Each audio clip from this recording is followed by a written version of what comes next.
Good morning.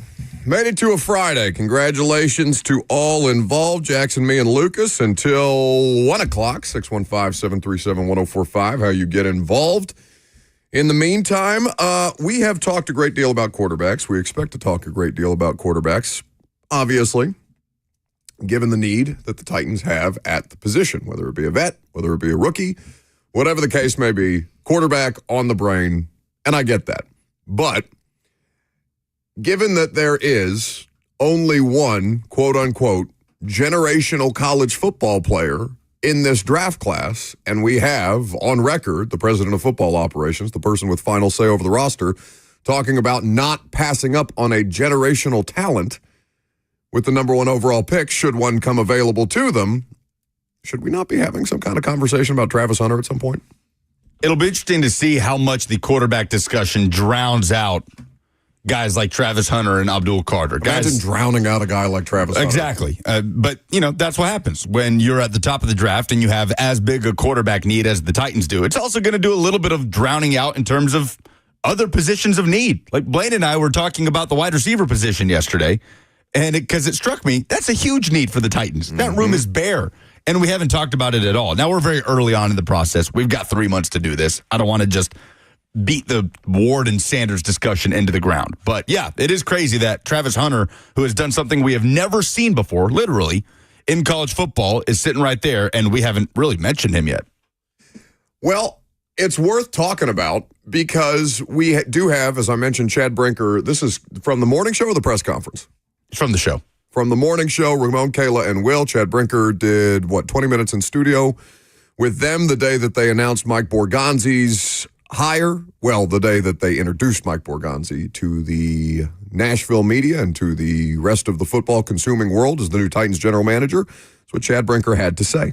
Yeah, we got to look at all the options. But the one thing I will say, if there's a generational talent, you don't pass that up. You can't pass that up. And if we feel that there's a generational talent right there, what we call a blue player, a guy that is a franchise-type player, the player that tips the field in your favor every time they step on the field, like you cannot pass that up. But we'll also look at all the options, not only at the number one overall pick, but in all the rounds. I mean, we got to see what the value is. We got to see what's on the table. We got to, do what's best for the Tennessee Titans and helping us build a football team that can sustain over time. And I've emphasized how important the draft is, that the core of this roster is going to be built through the draft. We're looking at all those options. Okay. Let's start there first, because that line, that phrase, is going to catch people's attention, especially when the team... It already has, yeah. Yeah, with the team with the number one overall pick is saying things about not passing up a generational talent. Then people decide who the generational talent he might be hinting at. Who's he talking about? Is it Travis Hunter? Is it Cam Ward? Is it Abdul Carter? Any of these players, when, he's just speaking generally, and that's fine. Like I said, I wish that the G word and the C word would go away for the foreseeable future, but they won't, and that's okay too. Let's first start with the comment itself. Is too much being made of Chad Brinker talking about not passing up on a generational talent with the number one overall pick? Because that was everywhere, understandably so. Is too much attention being paid because he used the G word? Yes.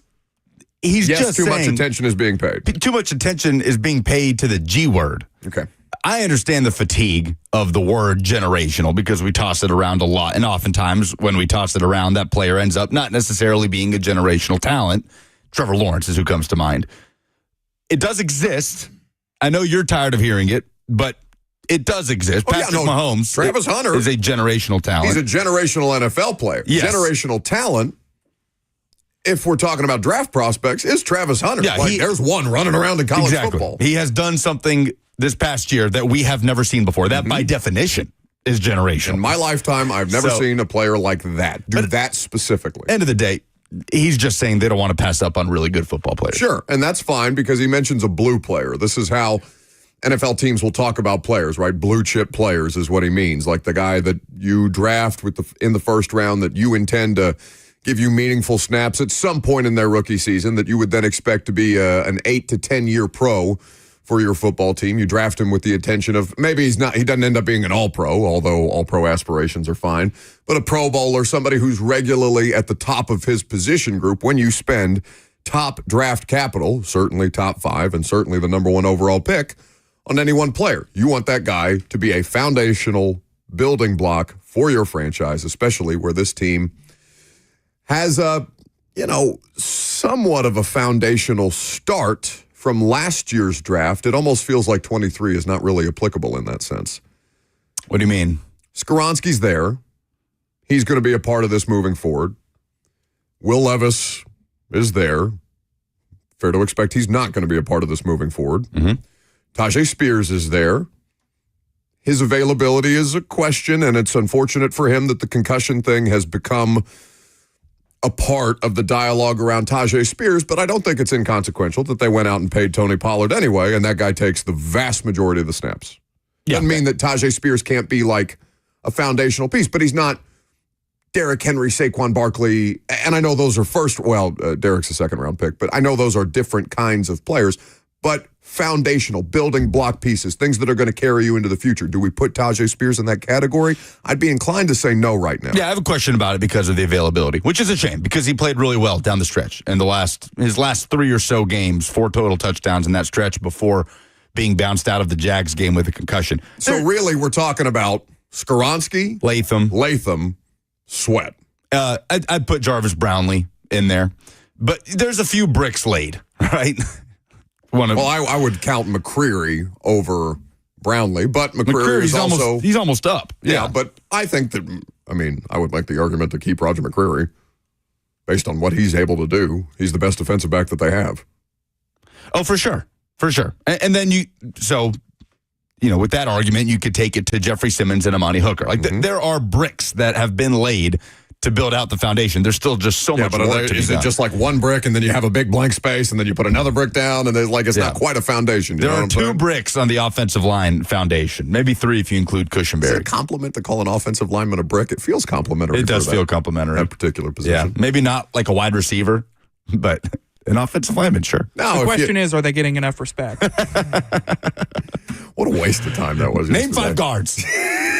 You still can't do it. I did it yesterday. No, you did. You named 3 and then sputtered. I named 5. You sputtered That's after fine, 3. just because I kept wanting to add extra syllables to Meinert's last name or whatever. I got the guard. Relax. Jackson, did he hit 5? Yes. He did. I said I wouldn't go to break, and we are not still going with that segment, so he did name 5. I don't think and he did. much less not naming 2 Titans guards. Bleep both of you. Let me hear from Travis Hunter on his thoughts about being the number 1 overall pick. The first team on the board. You're the first team on the board. I'm happy to be there. I can't even if there's other get needs, drafted again. Say it again. I said I can't get redrafted again. So, I want to be the first pick on the board. That's a fact. See, there's a joke I always make about even if a team needs, they desperately need a quarterback. I always say you should get Travis Hunter and then figure the rest out later. So going into that position, let's say you go to a team where y'all need a quarterback. Do you feel like you gonna get in there and really just influence the decision to go find a quarterback in a later round, or do you want to just get there and figure it out with who you got? As long as I'm on the team, we'll be all right. So that's Travis Hunter. As long as I'm on the team, we'll be all right. And that's courtesy of DAZN.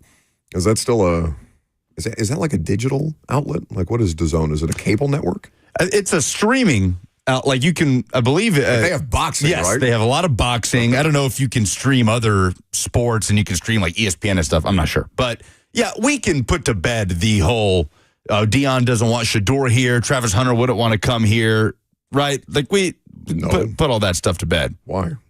Because Deion's been on record saying he loves the city of Nashville. Shador Sanders and Travis Hunter have been on record talking about being the number 1 pick. Doing whatever that he might do privately, the way that he continues to talk about, I'll take whatever action I'm going to take privately. Whatever he says publicly is fine. Like, it's not like he's actively bashing Tennessee, the city of Nashville, the Titans organization, but I'm not going to blanket statement say that, it's all good. Like, I am. I'm putting that to bed. I don't think there's we have no evidence to support the idea that Deion wouldn't want Shador playing here. I'm not saying that we have evidence to support it. I'm just saying that we don't definitively know that Deion Sanders would be most interested in seeing any of his kids play for the Titans. We don't definitively know that, just as we don't definitively know that he's not interested in having. Do you think Shador Sanders wants to be the number 1 overall pick? Sure. Yes. Okay.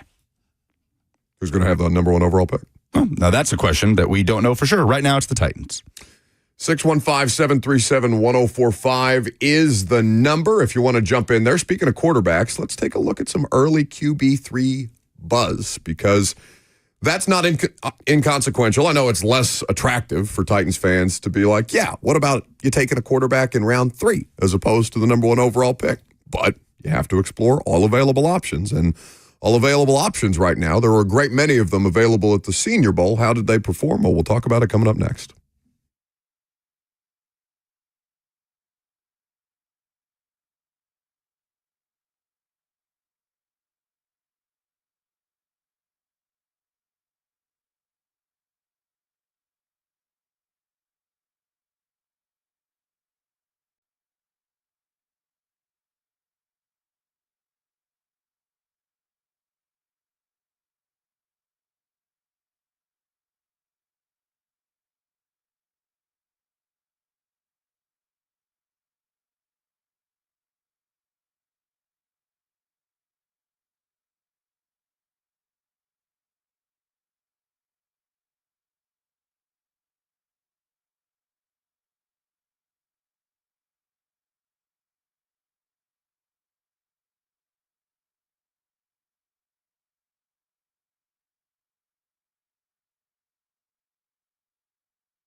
So the Senior Bowl crew made it back safe, huh? Ramon was here this morning. I was running a little behind schedule. I didn't get a chance to see him, but I heard his sweet dulcet tones on the way into work. Yep.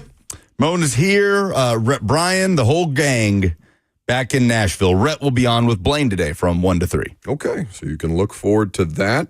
Zach Lyons is on the podcast today. It's the 615 sessions. We'll do that at about 3 o'clock. Yeah, he had an interesting chat with Titans GM Mike Borgonzi. Mm-hmm. And I believe that's available on the YouTube channel. Yep. Yeah? Okay, you can check that out. Subscribe to 1045 The Zone on YouTube, and you can check out that conversation and many, many more. I think Mike Borgonzi's done 3 different appearances with the radio station at this point in time, and I think all 3 are kind of different conversations, so they're worth checking out. B. French on the FNM Bank chat says, Zach Lyons apparently said yesterday to bet the house on the national team at the Senior Bowl, although the American team is the money line favorite. I did not realize you could gamble as long as they're on these games, as long like as the it's Senior Bowl. a televised event, you can probably gamble on it. Whether it's legal to gamble on it or not. Like, I don't know if you're going offshore to get your Senior Bowl and Shrine Bowl. That feels insane. We should put that to a poll. What is more degenerate behavior? Gambling on a preseason NFL game Do you not remember or on the Senior Bowl? Pandemic, the things that people were gambling on during the pandemic? Korean baseball. No, it's things like marble racing. I didn't even know marble racing was a sport. Look it up. Well, that sounds awesome, actually. The Senior Bowl, there's just so much variance. You don't know which guys are going to opt out at the last minute, right? Where if they have to maybe take a team from the American team and put them on the national team. I think it's more insane for Zach to have any to be offering gambling advice anywhere on Bet the house on the Senior Bowl game. I think is nonsense. That is somebody who should call the Tennessee Red Line, 1-800-889-9789 if you have a gambling problem. The guys that have the best weeks at these things end up playing the least, right? Because they're like, I'm good. I've done what I need to do. Brother, the best of them don't make it to like the Thursday or the Wednesday practice. Like they're usually done by the first day of practice.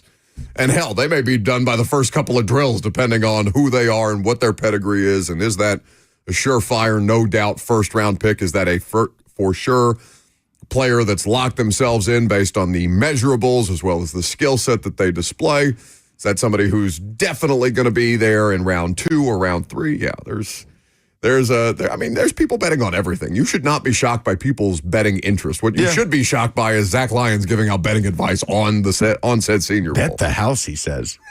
Nonsense. That's crazy behavior. Well, we will see which quarterbacks come out looking the best from the game itself. Here's the thing about the Senior Bowl, and I didn't go this year, but I've been to enough of them at this point in time that I've kind of learned how to temper my expectations about what it is that I'm seeing at any particular point. The least valuable part of it, to me, is the team practices. On the first day, they are a disaster. These players are just getting to know their national team teammates or their American team teammates. They're just getting used to the coaching staffs that they'll be working with. They're getting, hell, Jackson Dart and Jalen Milroe struggled all week long because they're taking snaps under center in meaningful ways for the first time in God knows how long, because that's not something that they do as a part of their offense. Like these things are, while they may impact, stock up and stock down pieces that get done by the Bleacher Reports of the world coming out of Senior Bowl, you have to understand that it's not supposed to look great right out of the gate. Who are 2 of the biggest strugglers at the quarterback position from last year's Senior Bowl? Could you tell me? I remember Milton struggled in the game. Yeah, Milton different. But I'm talking about like high-profile players who ended up mattering of consequence.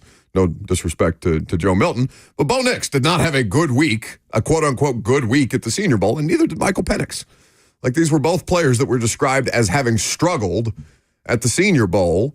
And, we're probably stocked down candidates and, these aggregators. And by the way, those are exercises that you understand. You understand why they get done. You understand why the quarterbacks specifically are hyper-scrutinized. But I'm looking more at the one-on-one drills, the individual drills that these guys do, as opposed to the team practices, because there's certain things that you can and cannot do. And like you said, a lot of these guys will opt out halfway through the practice week because they don't need to show anymore. Feels like we're already trying to talk ourselves into... Pick your quarterback. Jackson Dart. A lot of people love Tyler Shuck this weekend, the Louisville quarterback. trying to talk ourselves into certain players as QB3. Oh, this guy could rise. Feels like we're already trying to get a jump on, I think this is the guy that's going to rise in the draft as QB3. Oh, could he contend for QB2 and be a sleeper? So let's make a pact. All right. I know there's not a lot of agreement or, alliance on this particular radio show, but as an audience and as a show, let's agree to do this one thing. Let's not try and project out too far on these prospects, okay? Let's, have some level of temperance and moderation about it. Moderation is key in all things. But I would like to not have super strong reactions coming out of any one event on the pre-draft timeline. Yeah. No, Combine workouts, Senior Bowl practices. Let's just kind of take it in stride and use it to continue to compile the evaluation and do this in as reasonable a way as humanly possible. Because I really am convinced at this point that we're going to spend the entire draft process talking about two players at the quarterback position for the Titans to probably not take one. No, I couldn't agree more. I do not want to do this overreaction bit at this point in the pre-draft process. So I did watch a lot of clips of Jackson Dart down in Mobile. He's my pick for Offensive Rookie of the Year. I think he's going to shoot up the boards. I think he's going to be a first-round pick. Look at this idiot. And I look forward to seeing me be proven right over the next couple months. Jackson Dart, Super Bowl 60 MVP. Let's not, okay? Which one of these draft prospects is going to be a Hall of Famer, Buck? I need to know Put right it to now. a poll, Buck. Probably the one that's being talked about the least, which is the least discussed first-round draft pick or projected first-round draft pick at this point in time. We can have that conversation at a later point. I wonder if QB3 wasn't at the Senior Bowl. Well, that's kind of where we're at with this quarterback conversation, right? Because all those names that we've just mentioned, Milroe, Shuck, Milroe who struggled. Milroe who struggled. If there is one big Dart takeaway. who struggled. Those can be a takeaway from that individual event, but I would not say, well, Jalen Milroe's stock is falling in the draft process because he struggled at the Senior Bowl. Again, it is a part of the equation that these teams are trying to put together to solve for what round should I actually take this player and what is his upside versus what are his clear and obvious weaknesses. So as you look at the quarterback's position specifically, the debate is between which players primarily for quarterback 3. Milroe is going to be one. Yeah, just the athleticism is going to be impossible to ignore throughout the process. Jackson Dart will be another. And there have been very conflicting opinions on Dart. I don't think anybody is saying he had the week that Milroe had throwing the football. I don't think he had as bad a week as Milroe had. But a lot of people were really high on him this week. I heard Ramon this morning on Ramon, Kayla, and Will saying he did not come away with that same impression, with that same kind of buzz. But I do think it's between Milroe, Dart, Will Howard, and Kyle McCord. And you're just kind of keeping an eye on Tyler Shuck, the Louisville quarterback. And apparently Seth Hennigan out of Memphis might have had the best week of any of the quarterbacks in Mobile. Mm-hmm. So just to kind of look at, for example, let's take a look at Daniel Jeremiah's big board, right? The prospects that he's got. He's got Cam Ward as the 10th best overall prospect. The best quarterback is the 10th best prospect, according to Daniel Jeremiah, who is the senior draft analyst for NFL Network. He'll, of course, be a part of their draft coverage. He's NFL Network's equivalent of Mel Kiper at this point in his life, yeah? Although Daniel Jeremiah, I think, has better background and credentials than Mel, even though Mel is an institution at this point in time. And that's no disrespect to Mel. I just think that's their professional background. Then you go Shedeur at 11. The 11th overall prospect, again, according to Daniel Jeremiah. There is weight that is assigned specifically there because of the value of the position that the two of them play. So he's going 10 Cam Ward, 11 Shedeur Sanders. And then he goes 41 before you get to the next quarterback. You want to take a guess as to which quarterback Daniel Jeremiah has as the QB3 right now after the Senior Bowl. Not after the game, but after the week. Is it Milroe? It's Dart. Okay. What he writes of Dart has slightly below average height and a thick, sturdy frame. He's an excellent athlete and was very productive in Lane Kiffin's offensive system. Dart connects on a lot of RPOs, quick hitters, and seam balls. He has the touch to get the ball up and down at the second level. He flashed the ability to get deeper in his progression, but the first or second option was usually open. His eyes work fast, and there are occasions where his feet fail to catch up, which can impact his ball placement. He doesn't have a huge power arm, but he is enough to drive the ball outside the numbers without issue. The decision-making continued to improve throughout his college career, but there were still hiccups at times. I love his athleticism and competitiveness. As a runner, he can create off-script and execute on-designed quarterback runs. Overall, Dart is still a work in progress, but he possesses starter traits, and his competitiveness will endear him to his teammates. It sounds like and I know Baker was the number 1 overall pick, but it sounds like I just read Baker Mayfield's draft profile. Yeah, some similarities there. Now, he's undersized. And there's going to be a lot of conversation about size relative to the level of, how small is too small to play NFL quarterback right now? Because Bryce Young is kind of the most recent extreme test case of a 5'10 quarterback. If 5'10, maybe standing up on his tippy toes a little bit. Yeah, he's an extreme example. He's diminutive, but you can't be 5'10 and not have the athleticism and mobility to make up for it in a sense. And he has that, and he has more of a live arm. Yeah. Than, his size would indicate that he does. Like, he is a very talented thrower of the football. Now, are there going to be some limitations when you draft him to play behind a 6'5" offensive line, or guys that average somewhere between 6'3" and I don't know what are the Panthers starting tackles right now? They're probably 6'5" or 6'6", 6'4". Anyway, significantly bigger than you. How do you manage the situation? What throws can Bryce Young not make? Because, maybe if you run this certain play, he's not going to be able to see over his guys, and he's going to miss the tight end on the check down because he's just sitting there in front of the offensive line. Not as much a problem for Kyler Murray, because we know how Kyler Murray plays football. Oftentimes, Kyler Murray isn't looking over anybody when he's throwing downfield because he's scrambling out to his right. He's almost on the sideline before uncorking a deep ball. So the goalposts have moved on that a little bit. I don't think you dismiss it as quickly as you used to, especially after seeing Bryce Young have a back half of the year resurgence and giving the Panthers enough confidence to say, that's our guy going into 2025. Where if you just took his performances from the first 5, 6, 7 weeks of the season, I don't know that they would be having that confidence going into this offseason. Dart is an intriguing prospect. The Kiffin offense could be something that works against him. The last time it will be. Yeah. Like it has been for every Tennessee quarterback that has come out. The last time I saw Jackson Dart play in a meaningful football game, I had the Egg Bowl on when Ole Miss was routing a dreadful Mississippi State team on Thanksgiving. But it was the game before that when Ole Miss was in Gainesville. I had to have it game for their college football playoff hopes, as we know. And Jackson Dart had a really, really tough day at Florida. Multiple interceptions in this game to the point where, I don't know if you remember watching this game at all, Ole Miss had the ball late, down by a touchdown. Jackson Dart, he threw 2 picks in this game, but he threw 1 interception in the end zone that gave Florida the ball, and it looked like Florida just needed a couple first downs to ice it out. They didn't get them. They punted back to Ole Miss, and Ole Miss had new life. They drove down the field a little bit. Dart threw a pick. He throws this interception, and Florida's celebrating. They've won the game. Jackson Dart goes to the sideline. He takes his helmet off. He's emotional. He slams his helmet. I mean, tears, like true emotion from Jackson Dart. They review the interception. Was not an interception. Ball hit the ground. Suddenly, he's having to literally wipe the tears off his face, throw his helmet back on, run back out on the field, immediately threw another pick. Yeah. So that's the last big game moment that I remember watching Jackson Dart in. And that's the type of thing that'll come up, right? In these meetings, that composure.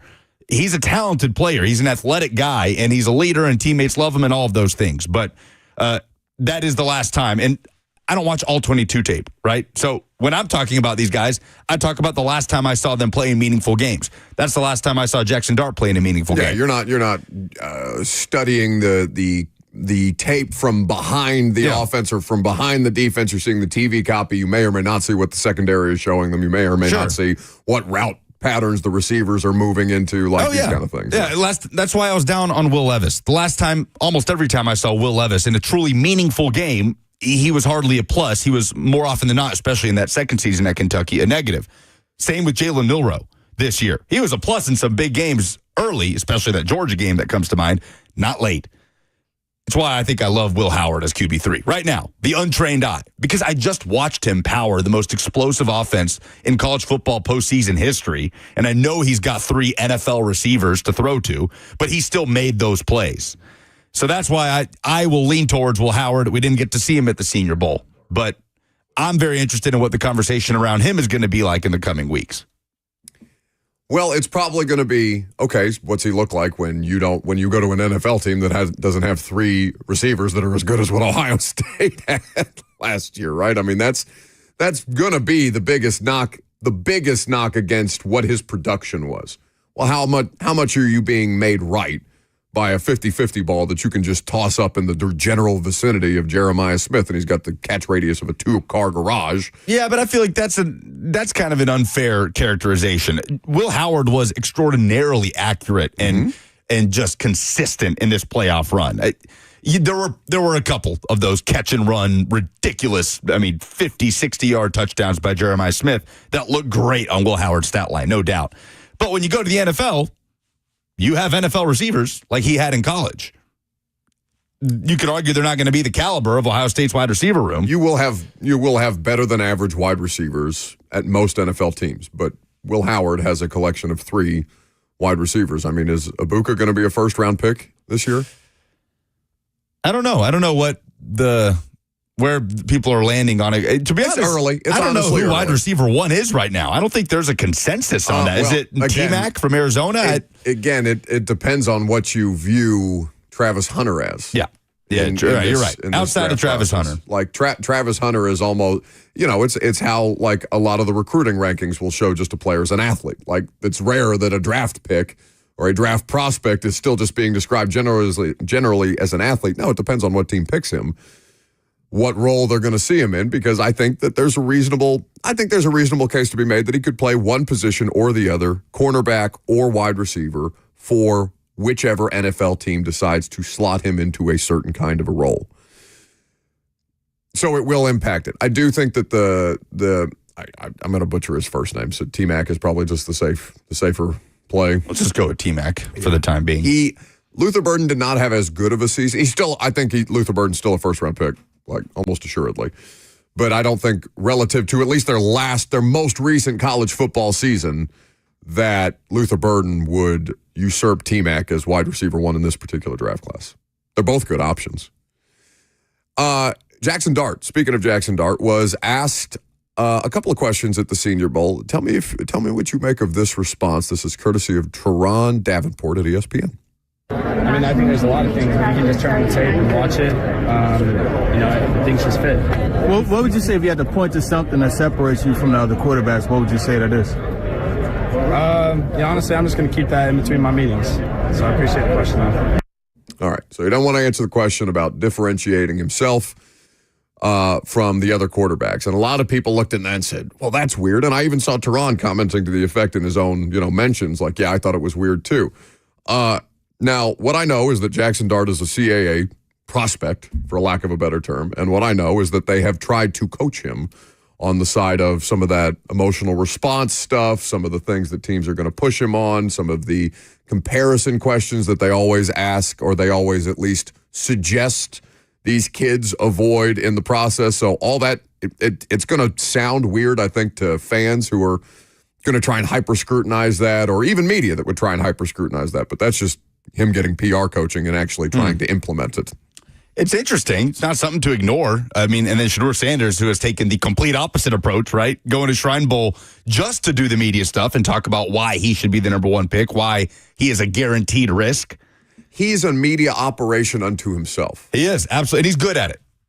He can handle it. How many kids, and they're kids, like at the end of the day, I know they're 6'4", 6'5", giant rage monsters at a lot of these positions, and you would look at them and say, no, that man is 45, but they're kids. How many of them have the kind of media exposure? Not necessarily media training, although there's plenty of that too, but for God's sakes, Deion was on television for how long? Like, they have been in the public eye his entire life, Shedeur. Shedeur has been talked about in some form or fashion. Any offspring of Deion Sanders and their athletic capabilities have been talked about in some form or fashion their entire lives. He can handle this kind of stuff. Sure, but that's not to say that other guys in this draft also aren't used to media attention. Like Jalen Milroe has been in the spotlight now for the last 2 years. Like Sure, but Alabama is a far bigger platform than Colorado, regardless of how much attention Colorado gets. Agreed, but there is a significant difference in attention. Like, you're correct. They all will have some level of reasonable, like, social media attention. They understand what the digital world is. And press conferences are different in college. There is no locker room availability in college where you have to deal one-on-one with media, especially after games where they're poking and prodding about what you did wrong and why you lost this game and all these things that you can't really be prepared for. You can get coaching on it, but until you're in that emotional moment, they just have to give you as many tools to succeed as humanly possible. I'm talking about dealing with all the emotional components of it. For sure. And I think Sanders, obviously, he is experienced in it and well-versed and coached, but I also think he has a natural charisma about him that clearly he's being encouraged to show that off. And I feel like that's helped him in the last few days. Everybody, whether it's TD or Jim Wyatt, just even locally that went to the Shrine Bowl and was around Shedeur and talked to Shedeur, left impressed. I really like the guy. I mean, he knows how to handle himself. He's got charisma. He's easy to talk to.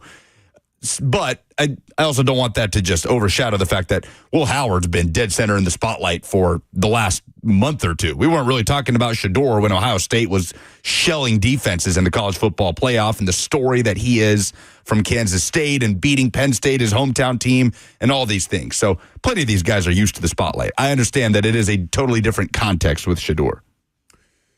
Coming up next, do you have a stat of the day? I do. Big game in Knoxville tomorrow between Tennessee and Florida. We'll talk about it next.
Big game in Knoxville on Saturday, 11 a.m. Early tip-off between Tennessee and Florida. Top 10 matchup at Food City Center at Thompson Bowling Arena. You can hear the Vol Network call right here on The Zone. It'll be joined right at tip-off after Coach Doug Matthews gets off the air. Tennessee Sports Hall of Famer, Coach Doug Matthews. So, Tennessee has won 7 straight home games against the Florida Gators. Looking at this in the recent series, the home team has won the last 8 in this series, and Tennessee, for its struggles winning in Gainesville, has not lost to Florida at home since 2014. I was surprised to see that. That has been over a decade since Tennessee dropped one at home to the Gators. Last time we saw Tennessee, they attempted 45 three-pointers. Kentucky was perfectly fine with letting them do that. They were mostly clean looks. They couldn't go down.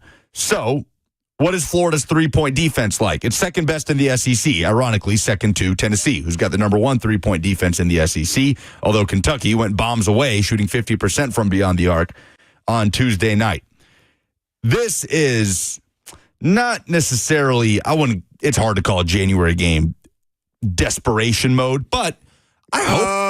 I would feel a little more comfortable with it given what Tennessee is coming off of, the 2 losses that Tennessee is coming off of, their first at home, and given how they lost, especially that last game against Kentucky, where it's just you beat yourself. Well, it's college basketball, and it's January. There are no must-win games in January. The must-win games come in March. But I will say, I hope I see SEC, though. I hope I see a Tennessee team that looks desperate on Saturday. I hope I see a Tennessee team that looks kind of like the Kentucky team that was desperate on Tuesday to avoid a 3-game losing streak. Buck, when do you think is the last time Tennessee lost 3 SEC games in a row? Oh, is it pre-Rick Barnes? It is early Rick Barnes. 2016-17 season, year 2 of the Rick Barnes era. Long time. And the second year of his time at Tennessee, where he went 16-16. It was 500 in both of those first 2 years before that third year took that massive leap with Grant and Admiral, and from that point on, Tennessee was contending for SEC championships and for deep March runs every year since. So Tennessee hasn't lost 3 games really since the Rick Barnes era took off, at least in the SEC. They lost 3 games in a row last year when they were, was it Maui, Jackson, that Tennessee played, like the top 3 teams in the country, Purdue and Kansas, and I can't remember which tournament it was. Yes, anyway, it was Maui. Big game. Tennessee is currently 9th in the SEC standings. If you lose on Saturday, you start to get into a bit of a free fall, and it feels really hard to claw out of it and get back up into that top 4 discussion for the SEC tournament, which this season feels as important as ever. So this game is huge for seeding, for the SEC standings, just for the confidence of this basketball team. Oh, and they're playing a Florida team that routed them by 30 in Gainesville in the SEC opener. Yeah, as the number 1 team in the country at the time. That's, 3 weeks ago? Yeah, it was their first loss of the season. Got smacked around by, at that point, the number 8 team in the country, the Florida Gators. This is going to be something that is fascinating to watch. Do you know the top 3 teams the top 4 teams in KenPom offensive efficiency rating? I'll give you how many are in the SEC? They're all in the same conference. They're all in the SEC? They're all in the SEC. Number 1, I'm going to say Auburn. Auburn, Bama, Florida, Kentucky. Okay. You have to scroll a pretty decent way to find Tennessee outside of the top 25 in terms of offensive efficiency rating. Now, net rating, like their adjusted efficiency rating in total, Florida's the number 4 team in the country. Tennessee is number 6. So on balance, Tennessee is an even-keeled basketball team, far more efficient in their defense than they are in their offense at this point in time, which is, of course, a hallmark of what a Rick Barnes experience tends to be, and it certainly hurt Tennessee's case to I can go back and find in my notes, what were they, 24 point something from 3 against Kentucky? Yeah, under 25. 11 of 45. It was just brutal performance. 6 of 25 in the second half. Yeah, it was not something that is obviously sustainable and proved to be their downfall. Again, they had an opportunity to tie the game at the end. Tennessee is not a bad basketball team. Multiple opportunities. They're not, you shouldn't leave them for dead just because they've lost against, I'll call them feisty. And that was a quality win for Kentucky, even if Kentucky didn't have to do too much heavy lifting to beat Tennessee. No, they were shorthanded too. I mean, they're without their 2-point guards, without a spark plug in Andrew Carr. Yeah, it was a frustrating game for Tennessee for all of those reasons. Tennessee was a double-digit favorite going into that game. So I do wonder. Because of the injuries, because of playing at home, and that's Tennessee's first home loss of the year. Yes, it is. I do wonder about how tired legs impacted three-point shooting for Tennessee, because you've got Zakai Ziegler, who plays every minute of the second half after coming off injured. He routinely plays 38, 39 minutes a game. Being on with Blaine this week, he's expressed that as a concern and a reason why those shots don't go down. It is a concern at this point. There is a bit of a blueprint on how to face Tennessee. I think teams are going to be content to say, okay, the only way you beat us is for you to shoot, I don't know, above 40% from beyond the arc, 38, 37%, and teams will be content to go in with that approach.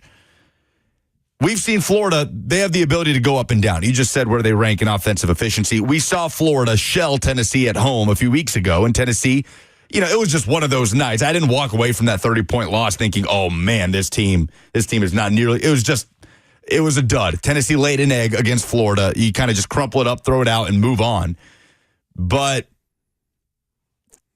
2 straight losses is very different from 3 straight losses in this league, in the state that is currently in this particular conference. So, huge game for Tennessee. We'll see if they can rise to the occasion at home with their backs against the wall a little bit for the first time all year long.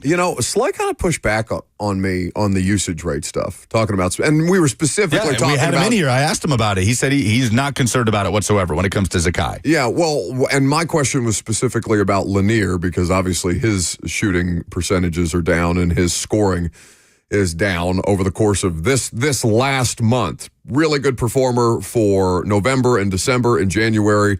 As a whole, their offensive production has tailed off. And I brought up the fact that he's got a career high usage rate right now, and Slay didn't seem to make too much of it. Now, they've also, at least on these television broadcasts, I don't know how much of this you've noticed in particular, but they seem to talk a lot about the improved strength and conditioning program for the men's basketball team. A lot around Tennessee, and I don't remember the coach's name off the Garrett top. Mendenwald. He's been there since the beginning. Okay. Yeah.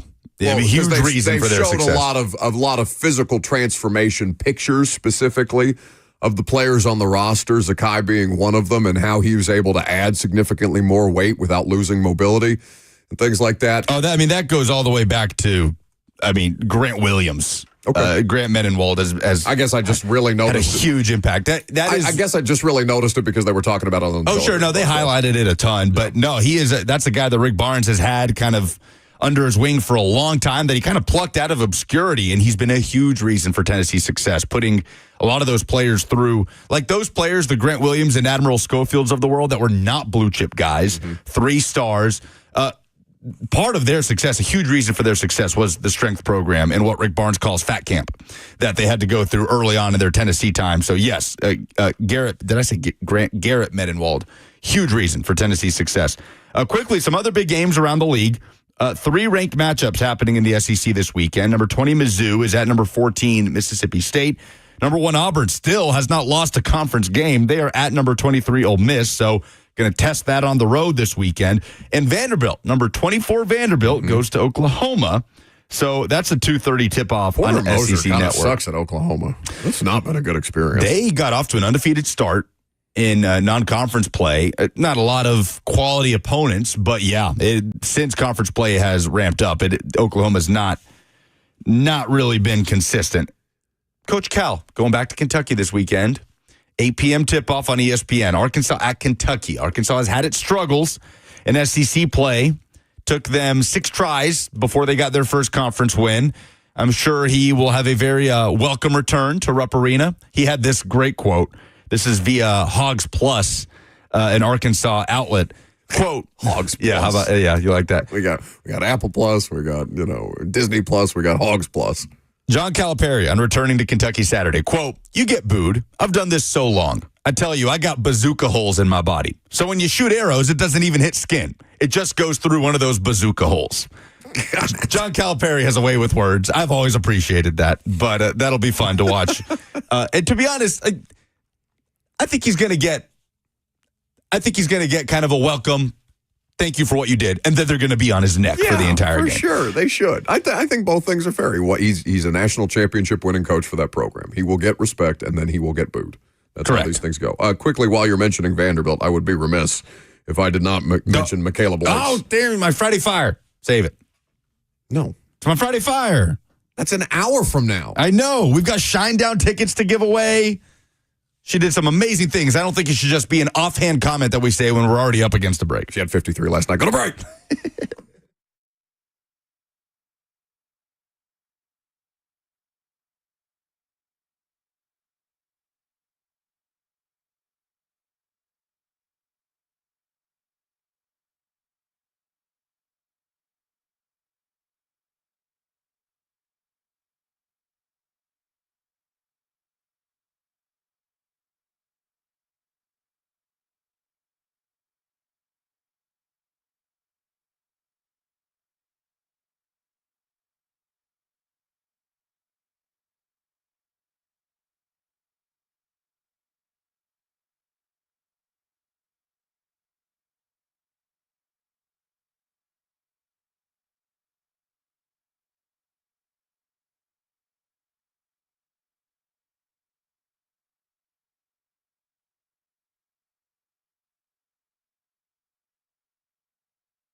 11 o'clock, good morning from the 104.5 The Zone studios. I'm Lucas Panzica. The Titans made the front office hirings of Dave Ziegler and Reggie McKenzie official on Thursday. Ziegler named assistant general manager, McKenzie named vice president and football advisor. Philadelphia Eagles defensive lineman Brandon Graham had his practice window opened on Thursday, giving him a chance to play in Super Bowl 59. The 36-year-old was placed on IR in November with a torn triceps. College hoops this weekend. Tennessee looks to avoid a third straight SEC loss. They host Florida in Knoxville. Top 10 matchup. Tip-off is at 11 a.m. tomorrow. You can hear the Vault Network call right here on The Zone. For other foundation repairs and waterproofing needs, visit USSTN.com. Breaking news at once on your home for the Titans and Vols. This is 104.5 The Zone.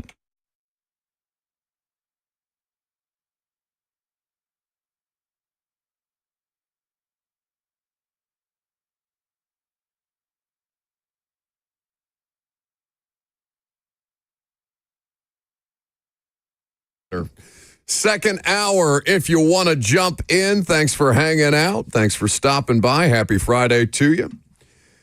615-737-1045, the number if you want to get involved. So in the attempt to avoid draft hyperbole, though it is unavoidable to some extent, I was intrigued by this 2025 Heisman Trophy way too early odds that DraftKings put out on these specific players to kind of take a look at least what the dialogue could be around some of the top prospects, some of the top college football players in 2025. Who do you think is the odds-on favorite? Maybe I'm looking at it. You have the list? Yeah, and I'm stunned by who it is on FanDuel. Are you stunned? Yeah.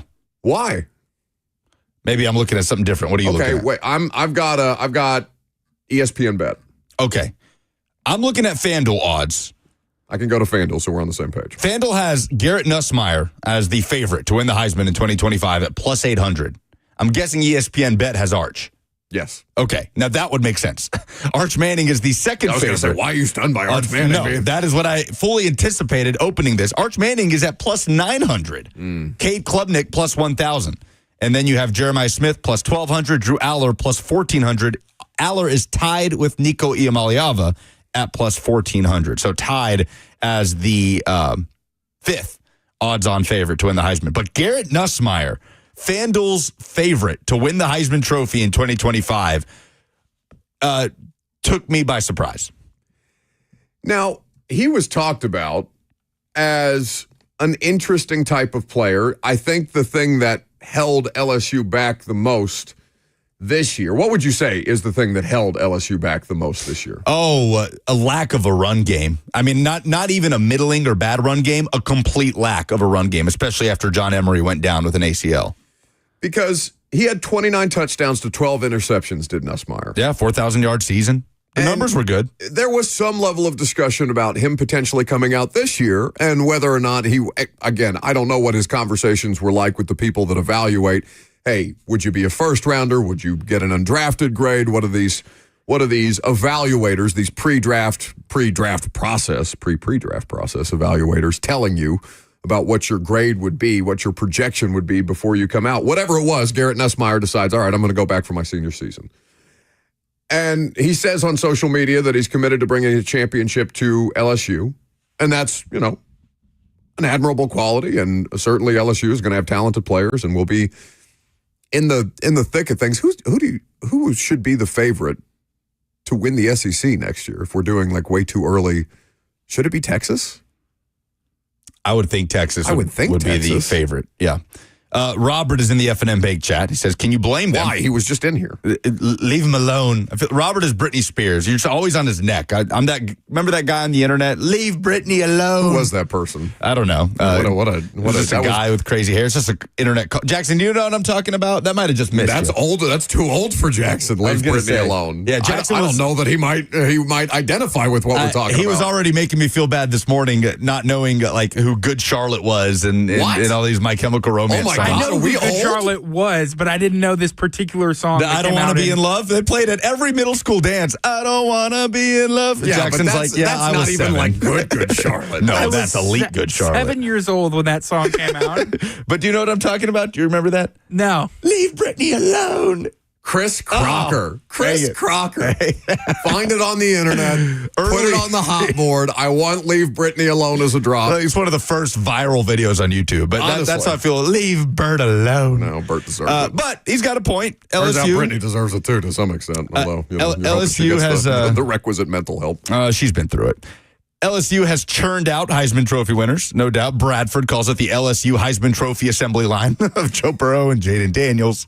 So, okay, maybe that's fair. And Garrett Nussmeier had some big numbers last year, and if they can find a run game to support him and continue to improve on defense, then LSU could win enough as well for Garrett Nussmeier. I feel like LSU is one of those SEC teams that could be poised to take a big jump. They better be, or the heat's on with Brian Kelly. The best college football player next year, though, is not a quarterback. It's Jeremiah Smith. It is. 100%. But because he plays, I mean, receiver is the most dependent position of any of the positions in football. Like, it is more reliant on one other position than any other position. Now, sure, you can find ways to kind of mitigate quarterback play and just get the ball into a fun playmaker's hands, and Ohio State has done that in a variety of different ways. But he is the did you mention him in the conversation? You're right. He is plus 1,200. But yeah, he's fourth on FanDuel, behind Klubnik and right in front of Aller and Nico. I am curious to see what the conversation around him is like. What is Ohio State's quarterback situation in 2025? I have no earthly idea. I'm not in the weeds on, I guess that's not even in the weeds. That's a Power 4 program with a national championship on its resume most recently that has a quarterback that's departing for the draft. I'm sure most people know who's probably going to be the Ohio State quarterback next year. Well, they've got a blue chipper in Tavian St. Clair, but he's going to be a freshman. So they're going to battle it out. Julian Sayin is another name that has come up. So Julian Sayin is an Alabama transfer, and he's the last quarterback that Nick Saban signed, I believe, at Alabama. He's now at Ohio State. And he's a part of that competition as well. So they've got talented guys that were highly recruited coming out, and we'll see what comes of it. But yeah, I don't know that they're going to go the Will Howard route and dip into the portal for their starter after they kind of ushered Kyle McCord out the door. But yeah, that is fascinating. Nussmeier, I would have thought it would be Arch running away.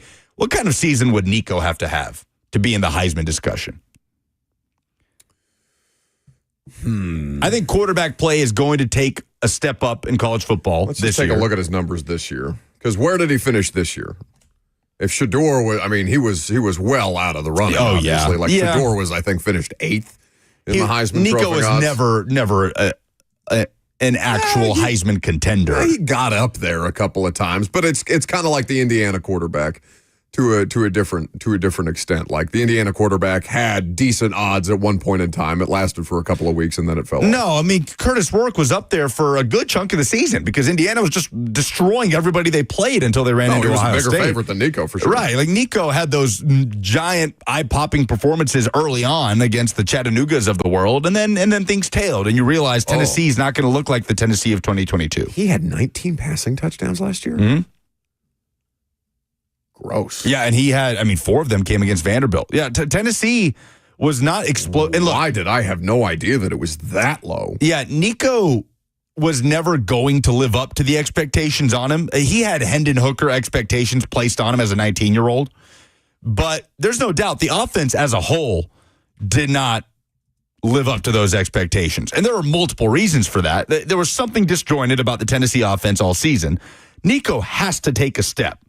Nico gets benefit of the doubt because of his talent and his youth. And I'm quick to remind people, Hendon Hooker was 24 during that 2022 season, had played a lot of college football all the way back from his time at Virginia Tech. He had already had an entire year in the system as the starting quarterback. All right. So Nico's going to have to take a big leap to even be in that conversation. At the Tennessee minimum, offense will as a whole. Just to do it numerically. And obviously the team's success is going to, his ability to elevate the team and the overall team success is going to help play a role in his candidacy if he is to be a candidate next year. But let's just take it from some counting stats. Minimum 25 passing touchdowns. to be in the conversation. Yeah, Minimum. Yeah. I think the top of the quarterback position is going to be better overall in college football this year than it was last year. Rushing touchdowns did Nico have last year? 3. I believe off the top of my head, I want to say 3. So I'm going to say he needs 25 plus passing touchdowns. I'm going to say he needs 5 plus rushing touchdowns. And he needs to have overall passing yardage. What do you have? 2,600 this year? I'm going to say 3K. Yeah. Yeah, that's fair. 3,000 passing yards, 25 touchdowns, 5 or more rushing touchdowns. And there are other things that are dependent on that, right? They probably need David Sanders Jr. to be SEC ready as a true freshman for that to be the case. They need Mike Matthews to be their first legitimate star at wide receiver since 2022 for that to be the case. There's a lot of things that need to happen around Nico, and he himself has some responsibility to continue to improve, to take a leap after being a first-year starter. But far and few between are the quarterbacks that have had Heisman Trophy caliber seasons as freshmen or redshirt freshmen. It's why guys like Jamus Winston and Johnny Manziel stand out so much in college football history. But it will be on Nico to take that step, 100%. I'm kind of surprised that him and Aller have the same, again, way too early. But I'm kind of surprised him and Aller have the same odds. Aller, to me, was the better college football player last year. Like better college football quarterback last year. Yeah. Also been in it a lot longer. Yeah, for sure. So perhaps there's some level of upside that's being accounted for there. The offense and how they make the adjustments, how they get back to, I don't want to say get back to center, because like I said, I think it's admirable that Josh Heupel was kind of forced into a situation, had to make some adjustments, and did so, even if it was begrudgingly. But they have to try and find a way to get back into that conversation of what this offense was, maybe not at its peak, but at least what this offense is supposed to fundamentally be, which is still based off the ability to run the football and to create big play opportunities down the field. You have to obviously hit on those big play shots that come available because of your volume because of your strength as the running game, and you have to be able to hold up in protection. All of these things are obvious. This is not groundbreaking analysis or anything to that effect. But you got to give him the best opportunity to succeed, and he's got to help himself more than he did last year. He was not a good enough player, and their offense as a whole was not good enough around him. Both of those things are fair to say. Yeah, and I think I wonder if they will lean into the quarterback run game more, because I think that'd be a key piece for Nico if he's going to get into the Heisman discussion as a dual threat quarterback, because he can do it. So awkward when he runs. Well, he did it well. I think it's the size. It's the 6'6". Yeah, he just looks like a slinky. Maybe that's what it is, but long strides. I think he has good instincts as a running quarterback. We saw that against Ohio State a little bit by design and a lot because they had no other options with the pocket being blown up. But that is a part of his game. I think Tennessee fans wanted to see them lean into a little more this past year anyway, and I think they would have to if you want to talk about Nico in the Heisman discussion. Coach Mack will join us coming up next. The Titans radio contingent has been down at the Senior Bowl. We'll see what Mack learned. I'm Buck Risings, 104.5 The Zone.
Oh, boy. Coach Dave McGinnis on a Friday always brings a smile to our faces. He's here to make us smarter about the intel, the prospects, and the process of what Titans Radio got done at the Senior Bowl this year. Mac, you are back from your travails to Mobile, Alabama, yes?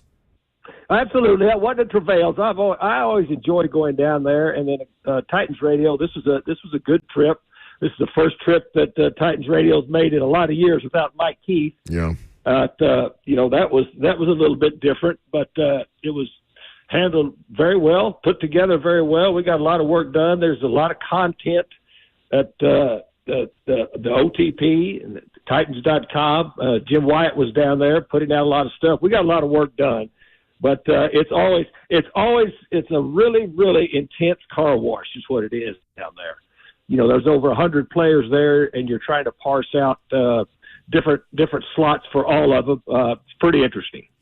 TennesseeTitans.com is where you can go. As Max said, the OTP is the official Titans podcast. If you're not familiar, of course you would be familiar, but just in case you're not, you can subscribe, rate, and review wherever you get your podcasts. They also have a bunch of stuff on their YouTube channel as well, so you can subscribe to the Tennessee Titans YouTube channel and see things like Amy Wells doing sit-down interviews with Brian Callahan and Mike Borgonzi too. So, Mac, I'm not sure what your level of exposure to the Titans coaching staff and to the front office is during this time, because I know you guys are doing your own thing, they're doing their own thing.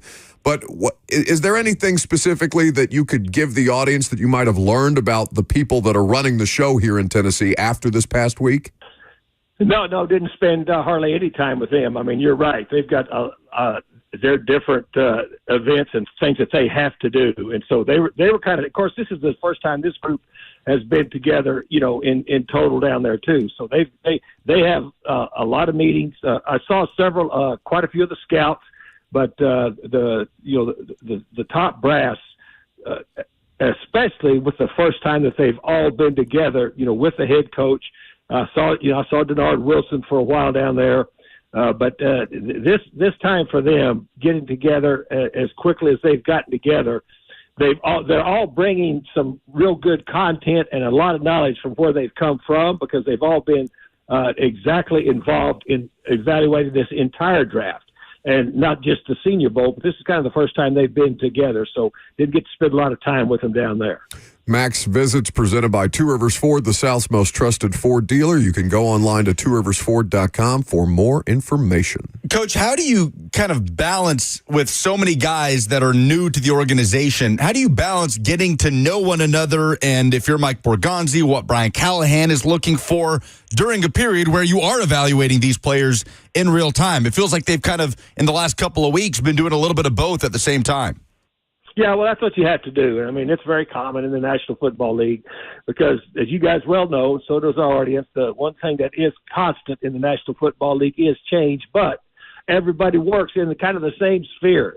There's connections around this league. I mean, I've been doing it for quite a while, and see a lot of people at an event like this that go way back, to 30 years since I've been in this business. So everybody's connected in this business, but when you start working together, and that's, a good part of it is you're bringing different ideas in from different places, but it doesn't really take very long to get to know each other, because you kind of you either know each other pretty well from all the years you've been working in the league, or you know of people.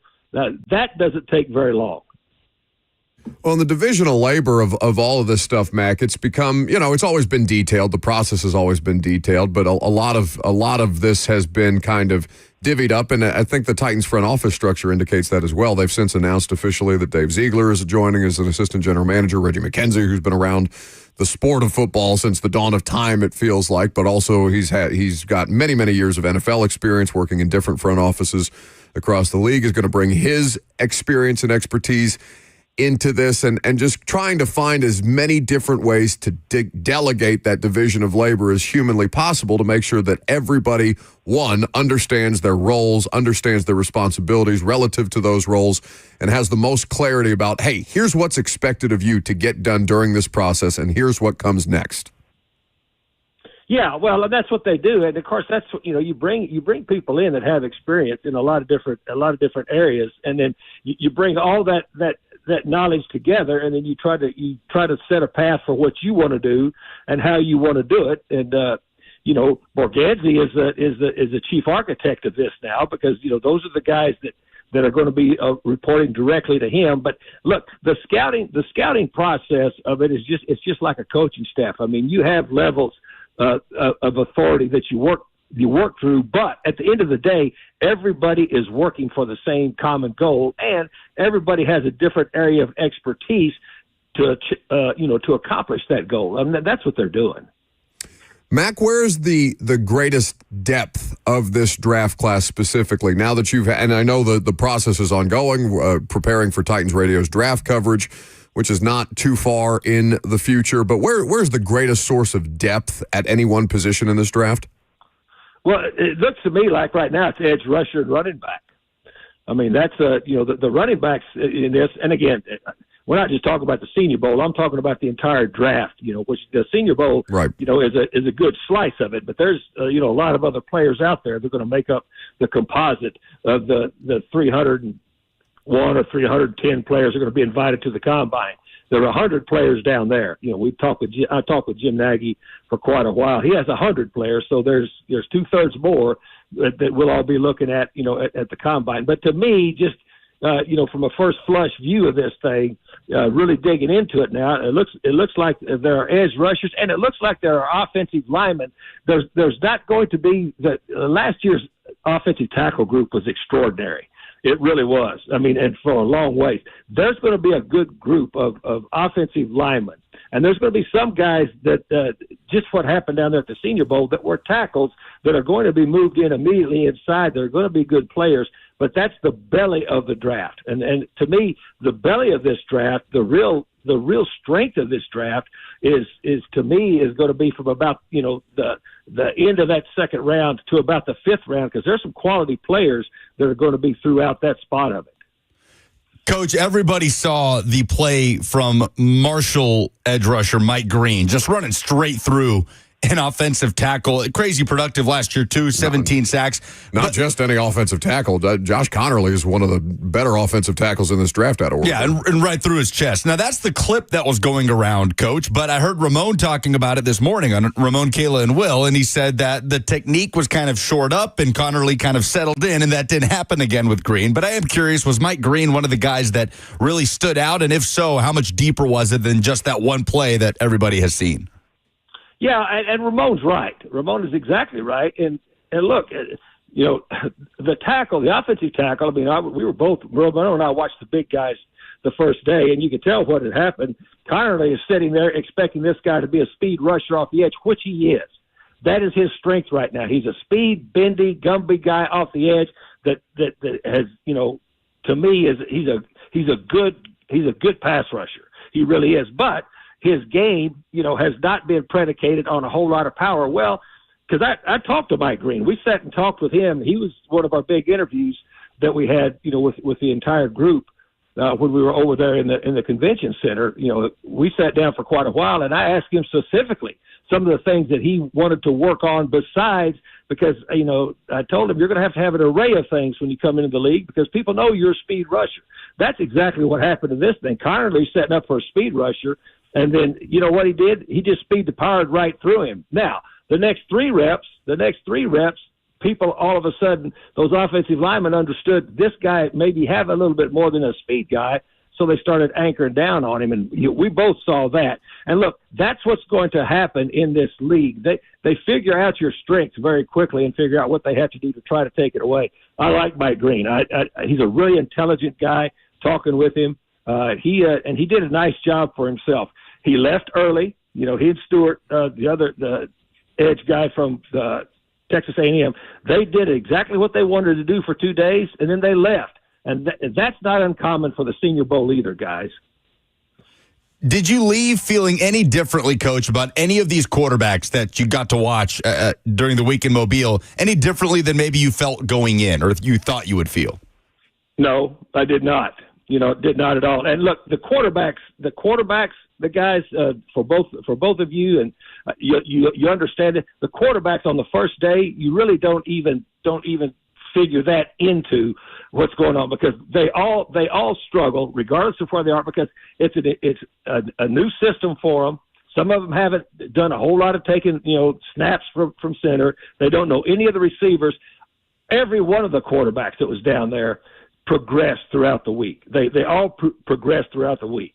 Jackson, and they for a really good reason, guys. So they put this thing together. I've coached in it several times, and one of the things that you try to do with your quarterbacks, they put Jackson Dart and Jalen Milroe on the same team for one reason. They wanted to see them both throw in consecutive times in all the drills, to compare one to the other. That's important. That's what scouts want. That's what the coaches want to look at. And so both of those guys had their moments where you're going, yeah, that's not quite what they want to do. But then as the week progressed, they both got better at doing that. The guy that everybody was looking at that was very, very, Dylan Gabriel from Oregon, is a left-hander that can spin the ball, but, he's small. So everybody wanted to look and see how he was going to react down there too. So it's just a small piece of the process. You don't come out of the Senior Bowl thinking, all right, all of a sudden this guy has solidified exactly where he's going to go in the course of a 7-round draft. What differentiates the interviews that are done at Senior Bowl versus Combine versus, say, a 30 visit, Mac? Well, let's start from the back end forward. The 30 visits are the most intense. You bring them in your place 30 visits, you've got them. You've got them for a long time. The other ones, starting at the Senior Bowl, Jim Nagy has done a good job, guys, of doing this now as scheduled interviews. When I first started doing this, quite a while ago at the Senior Bowl, it was just you grabbed them as you could catch can. Now it's like the Combine. They're scheduled. They're scheduled out as when you can meet them, but you've got a time constraint. You've got a time constraint because you've got all 32 teams wanting to meet with just a limited number of players. So there has to be a time constraint on the times that you can visit with them. You can get more in depth. You get more in depth with them at the Combine, but there is still a time constraint because, just as I said, there's more players. There's more players down there. The time that you start to try to narrow in on your prospects is the 30 visit. That's when you really can, because you have them in your facility, for a day and a half or 2 days. Those are the most concentrated ones right there, Buck. Mac, before we pivot, the Tennessee players in attendance at the Senior Bowl, Omar Norman Lott is somebody who, you've seen a lot of interest in, somebody who's going to be, I think, a conversation piece, certainly a contributor for that really stout Tennessee defensive line unit last year. How much time were you able to spend watching him specifically, and what did you learn? He did a nice job. I didn't learn anything. I saw what I knew. Of course, doing coach to coach with Doug Matthews, you know how deep we go into the SEC for 20 weeks during the season. And he is exactly what I thought he was. He was a disruptor. And he did very well. He was consistently doing that down there. I didn't see anything different than I've seen, watching tape on him all season long. He was very, very consistent, which I expected going down there. And plus, the other thing, too, is you can tell when you go down there, your coaches only have a little bit of time with them. They don't want to mess with their technique a whole lot because really what Jim Nagy wants to see, coaches and scouts want to see, is these guys competing. They want them competing. They don't want them thinking a lot. Just compete. That's what they want to see. But you can see the excellent, excellent teaching he's had from Rodney Gardner there at Tennessee. Just come out, just even in when they start the one-on-one stuff, he knows how to play down front. And his Tennessee teammate, Brew McCoy, was down there as well, Coach. Was there anything from Brew that flashed to you? And while we're talking wide receivers, Tez Johnson looked like he really stood out. Crazy productive receiver from Oregon the last 2 years. How much do you think he kind of literally and figuratively separated from the rest of the receiver group, just in terms of the context of the week that they just had? Well, let's start with Tez Johnson. Tez Johnson needs to send a thank you card to Tank Dell. Because what Tank Dell did down there last year, coaches and scouts are always very reticent, to take the outlier or to look at the outlier and say, even though he doesn't fit the profile, this guy can play. Well, Tank Dell, separated all of that last year, then the success he had this year. Tez Johnson is the same type of deal. I mean, that guy was hard to be covered. They had a hard time covering him down there. Plus, he's got good hands. He's got spatial awareness. He's quick, really, really quick. He understands leverage. I really liked him. Really liked watching him. Didn't see Brew a whole lot. He didn't stand out a whole lot. The guy I was watching was the Frog, Jack Besh. I mean, that's a bigger slot receiver that had a really, really nice 3 days down there of working. And then the other thing that happens with the receivers is because you got different quarterbacks throwing to them, different route structure. That's why they do so much 7-on-7. That's why they do so much one-on-one stuff. And then when they're doing one-on-ones, they'll specifically work on takeoffs. Then they'll specifically start working on crossing routes. And they'll specifically work on and have the corners press them so they can see if they could get off of a press. So all of that stuff that they're doing as receivers down there, really what they want the scouts and the coaches to be able to see is how they can work on these various things, not all at once, but just concentrate on one of those things at a time during a practice session. Coach Dave McGinnis of Titans Radio. You can see all the work that they have done and will continue to produce at TennesseeTitans.com, the official Titans podcast, also available to you. Mac, thank you, as always, for the insights. I'm glad you had a great trip to Mobile, and have a great weekend, buddy. All right, guys, my pleasure. You guys have a good weekend, too. See you. Thanks, Coach. That is the main man, Coach Dave McGinnis, presented by Two Rivers Ford, the South's most trusted Ford dealer. So there you go. Tank Dell walked, so Tez Johnson could literally run past everybody in Mobile. I try not to get over what does Max say? Keep your powder dry. Yep. Try not to get too excited about one-on-one drills that are produced on Twitter and wow you, but there were a lot of wow moments from Tez Johnson down there. A lot of wow moments from the tight end group. I know we didn't talk about the tight end group specifically with Mac, but that's what are the most important positions? Let's say 3 positions that the Titans have to get this offseason, be it free agency or the draft. Well, quarterback, obviously. Quarterback 1. Receiver is one that I feel like we're not talking about that much right now. And understandably, the quarterback discussion is drowning out a lot of things. But Calvin Ridley is the only receiver that they bring back that is under contract that had a meaningful contribution last year. So rude of you to discount Traylon Burks that way. I haven't seen that jersey in a long time wandering around the stadium. Very rude of me. And right tackle. I mean, is that fair? I went all 3. Defense.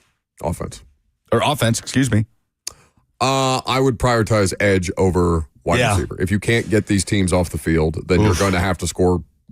I mean, yeah, no, for sure. You're going to have to score at length. This is one of the worst pass rushing units in football last year. They have to get some juice off the edge. You're right. Edge is a huge need. So is receiver. They have a lot of needs. But to me, again, it's the most important position in all of sports, quarterback.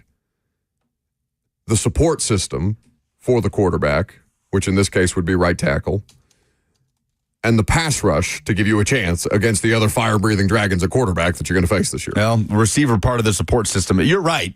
Maybe we should make the conversation 4 biggest needs because there's just too many to relegate it to 3. But again, you're only going to be able to accomplish so much this offseason. And the depth, as Mac is saying, is not necessarily with the receivers. It's with the offensive line and the pass rush. So Brinker and Borgonzi have talked about this, or did talk about this at their introductory press conference, or Borgonzi's introductory press conference, letting the draft board speak to you, right? Well, draft board this year, depending on how they have all these respective prospects graded out, there's going to be a lot more noise around offensive linemen, again, and defensive linemen, specifically edge guys, again. I'm inclined to favor edge over wide receiver at this point. I would still honest to God, I would prioritize offensive line help over even the quarterback position, given what the strengths of this particular group are going to be versus what your needs are. I don't necessarily agree with drafting for need. Like, everybody drafts for need for some extent because needs are ever evolving, ever changing. You can not have a need at wide receiver like the Houston Texans. They didn't anticipate having to draft another wide receiver this year, but Tank Dell's probably going to miss a lot of time. He had another gruesome leg injury. Nico Collins needs another running mate, so the Texans are probably going to be back in the wide receiver market in some form or fashion. Isn't Diggs an unrestricted free agent too? Stephon Diggs coming off the injury? If I'm not mistaken. But like those things that you don't plan for, that you think you've got a solid group at wide receiver, and then all of a sudden the Tank Dell thing happens. Stephon Diggs is out. And yeah, he signed a 1-year deal. You're looking around and being like, okay, we need to take another receiver because Nico Collins needs some more help here. So I'm in favor of building out the trenches before you go after this quarterback situation in earnest. Like you can address it this year in meaningful ways. You can draft a player. You can draft him first overall. You can draft one in the third round. You can sign a veteran. You're going to sign a veteran anyway. There are multiple ways to solve this equation in the immediate. But for the long term, the build of this roster, I think the priority to me is offensive line first and foremost. And then I might make the argument for the edge. Yeah, and you have in-house players that you can bring back, that you could sign back like an NWI. They're going to have to address the wide receiver position, but you're right. The draft is not that deep there. They've got a lot to navigate over these next 3 months. Do I have things to give away? You do. 615-737-1045 for Friday Fire. 2 tickets to see Shinedown at Bridgestone Arena on May 10th. Another staple of my middle school listening habits. He had to remind me who they were this morning. Old. That's not, maybe it's because I'm now old at 31, going to be 32. You just pissed off so many people by saying that. It's fine. That's not old. I'm the oldest one on the show. That doesn't mean, that's not saying much. So maybe it's a part of the aging process for me, but I'm going to say that's an indictment of you, not on us. Your ignorance is not an indictment of us. I knew their songs. I just didn't know the band name. You can win Shinedown tickets coming up next if you give us the moment of positivity that you had this week. Personal, professional, sports, or otherwise. 615-737-1045, the number. I'm Buck Rising. It's 1045 The Zone.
for the opportunity to win a pair of Shine Down tickets. 615-737-1045. Give us your Friday Fire. What was your feel-good? Sports, work life, home life, whatever it is. Surely something good happened to you this week, and we want to hear about it. 615-737-1045. Nothing put a bigger smile on my face, really, at any point in my football reporter career than Jamus Winston. Nothing makes me smile the way that Jamus Winston does. And Fox has very, very smartly tapped in to the feel-good that is Jamus Winston, the hilarity that is Jamus Winston, by bringing him on as a correspondent, a Fox Sports digital correspondent in New Orleans, where, of course, he has been a player for the New Orleans Saints, next week leading up to the Super Bowl. Apparently, Fox Sports is declining comment on Winston right now about the role that Winston is going to serve, but I can think of no better entertainment source than the idea of Jamus Winston running around the city of New Orleans with a microphone for internet content. It's even better to me that it won't necessarily make an appearance on television, because that gives, I think, Jamus more creative license, which I think can only be good. I bet it'll make an appearance on the pregame show. There's no way that they don't get something great out of Jamus Winston for a week in New Orleans with a microphone running around. It's perfect. He knows his way around New Orleans, too. So I agree. That's going to be awesome. Buck tried to just bury what Michaela Blakes did just with a 20-second snippet going into the break. I strongly disagree with that approach. I think the Vanderbilt star should get her shine. Michaela Blakes scored an SEC women's basketball record 53 points. 53 points Thursday night as number 23 Vandy beat Florida 99-86. 16 field goals, 16 free throws. It's the second most points by a freshman in Division I history, and she is red hot. Scored 33 in a win over Alabama in their last outing. She scored 36 back on January 2nd against Georgia. Michaela Blakes, she wears number 1 for Vanderbilt, played 39 minutes in this game. 16 of 24 from the floor, 5 of 9 from 3, 16 of 18 from the free throw line.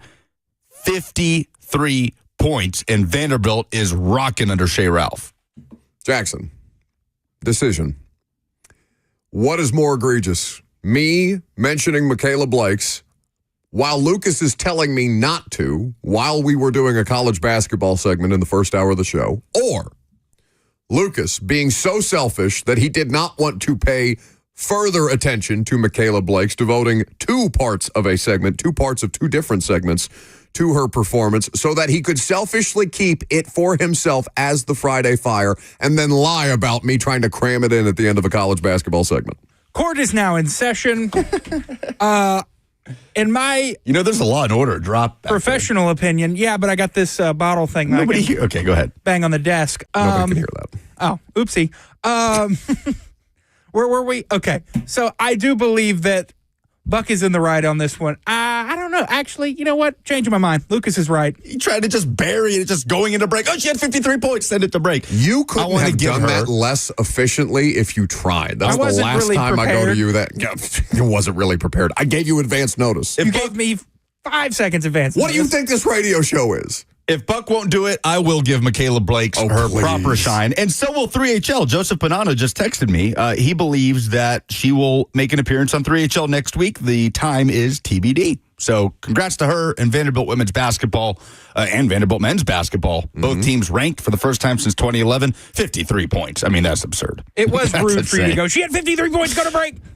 I thought it was extremely rude, Jackson. He Jackson. said he didn't want me to talk about it because it was his Friday Fire. Yeah. Well, we discuss our Friday Fires before the show to make sure we don't overlap, and I feel that you should have respected that. I agree. That's why we came back as the jury. Thought it was very rude. With a guilty verdict. Sorry, Michaela. We've got you covered. You're an idiot. Which one of us? Both. It's just know when I say it, it's a blanket statement. It honestly applies to me, too. This show is an idiot. 615-737-1045 for the opportunity to win some Shine Down tickets if you can give us your moment of positivity. How about Ryan? There it is. That was 20 minutes late. In keeping with this show. What do you have, Ryan? You there? Oh, for God's sake. We're here. What you got? No. Michael's next. That was rude. That was rude. Yeah, You that was there? extremely rude. Yeah, I'm there. How many times I got to say Ryan? God, you are the worst. What do you got, Michael? Okay. 2 things. Why don't Tennessee, the Titans, look for an offensive tackle out of the Canadian Football League that's already been playing a couple of years, and then they can still keep their number 1 pick? And then second of all, why shouldn't all teams, especially the northern team, go to a dome so the level field is more level during playoff time? Those are my 2. Well, those are just questions, Michael. But we appreciate the call. It was labeled not Friday Fire. Then that's on Buck. Once again, let's go to Bam next. You're batting, you're batting zero right now. That's not my fault. That is 100% your fault. They clearly on the call screener said not a Friday Fire. That's not what it said. That is exactly what it said. Bam is next. Hey, man, y'all are ruthless today, man. I love y'all. I swear to God. Hey, yo, my Friday Fire is about 15 minutes ago. I just got hired to be the MD, a music director over a music production film. That'll be coming out in 2026. So that's my Friday Fire. When it comes to sports Friday Fire, I think the dumbest thing in sports or the dumbest thing in 2025, but we need to keep it around all year and troll them all year. Duval. That's pretty bad. Hey, yeah. Congrats, Bam. Thanks for the call. That's awesome. Bam, congratulations to you. All right, Bam, new job, leader in the clubhouse. Jody is next. Good morning, guys. Hey, my Friday Fire is actually for my daughter. Me and my wife were actually sitting around the house, and my wife was on the their neighborhood Facebook page, and one of our friends was going through a rough time. So my daughter took it upon herself to write all these little inspirational notes and go around the neighborhood and put them on people's doorsteps. Oh, that's lovely. Just to try to make them feel better. And she felt so proud. She put them in envelopes, put them on their porches, and I actually got a bunch of responses back on the Facebook page of how it made their day. And I'm just a proud father here. I just wanted to share that. Yeah, very cool. That's a great nominee. Okay, Jody, leader in the clubhouse for stuff. Friday Fire. Remember to stay on hold for the opportunity to win those tickets. Ryan is next. All right, man. Can you hear me now? Yes. Okay. All right. So I live in Burns, Tennessee, and was able to go back to Phoenix, Arizona, see my dad, my grandkids, my mom and dad, grandkids, my kids, and it was the best freaking time I've had in a long, long time. I'll send you a video, but my daughter came and picked me up, and every time I see this damn video, I just cry like a baby, and I probably watched it, 17 times. How long had it been since you spent that kind of time around your family? It's been about 2.5 years since I got back. Okay. I go about every year, but it's been a while. But I have a daughter and three grandkids that live here. But it's been a minute, man. It's been a minute. And now that I'm here, that the kids here are going to come visit. I just walked Montgomery Bell Park and with my dogs. So now I'm back home and everything's right with the world. But, man, talk about warm your heart. But the dude just before us, man, that's pretty legit. So I got nothing. It's a good submission. It's a great submission, Ryan. It's a good submission, Ryan. Oh, man. That's tough. Yeah, two very wholesome family moments. Couple of tear jerkers there. I say we make Lucas decide. Yeah, go ahead, pick. Crush somebody's dreams. Go ahead, pick. Anybody have a coin? Between the When's the last time you've had physical coins in your pocket, in your possession? I couldn't tell you the last time I've had actual change. I've got some in my car, yeah. Okay, so I found one on the ground. It's a dime. All right, flip it. Okay, flip it. Wait. Ryan is heads, Jody is tails. He's the flipping. Official flip? He's flipping the coin. Shinedown tickets on the line here. This is enthralling. Terrible radio. It's heads. Congrats, Ryan. Very cool. What a cop out by Lucas. So, the wholesome story that gets the tickets is the one that Buck tried to just force off the air. Yep. Because He just didn't But me and respond Lucas will not quickly enough for stand Buck's for liking. censorship I on agree. this show. Stand for censorship. Try to censor Vanderbilt star Michaela Blake's and Ryan's wonderful story about seeing his family again for the first time in 2.5 years. Have an aneurysm. It's a good thing Jackson and I are here. Congrats, Ooh, Ryan. I want to see that. Would Titans fans have an aneurysm if Travis Hunter was the number 1 overall pick? We'll talk about it next.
It is 12:01. Good afternoon from the 104.5 The Zone studios. I'm Lucas Panzica. The Titans made the front office hirings of Dave Ziegler and Reggie McKenzie official on Thursday. Ziegler named assistant GM, McKenzie named vice president and football advisor. Philadelphia Eagles defensive lineman Brandon Graham had his practice window opened Thursday.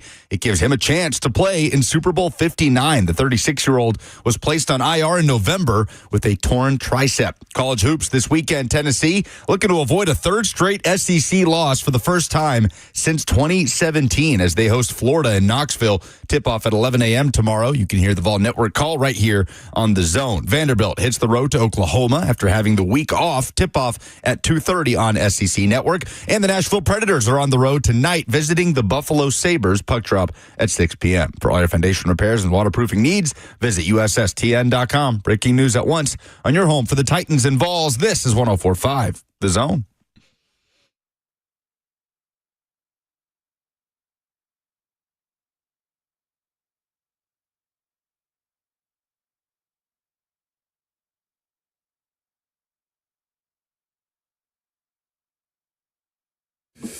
Final hour on this Friday. Thanks for stopping by, hanging out.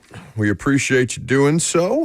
615-737-1045 is the number. The number is important here because I want to ask you a question. If you're a Titans fan, and I assume many of you are, spend a great deal of time talking about the Tennessee Titans for obvious reasons. We're a Nashville-based show. It's the local NFL team, and they have the number 1 overall pick, so it makes them of particular importance at this time of year.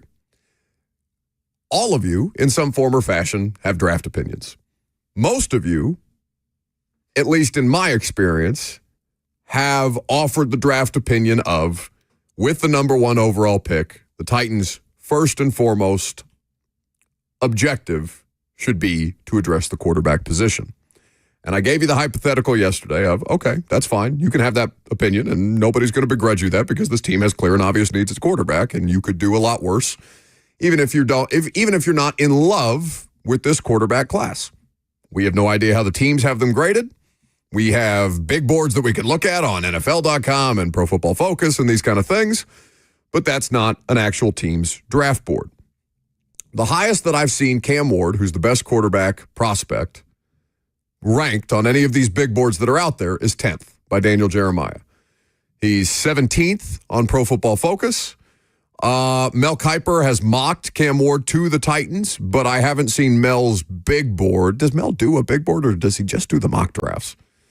I've always thought he does a big board. I'm sure it's like all these guys do. I'm sure it's out there somewhere. Perhaps we just get it closer to or further down the line of the actual preparation. But I haven't seen Cam Ward mocked as or projected as a top 5 prospect in this class. He can be projected as a top 5 pick without being a top 5 prospect.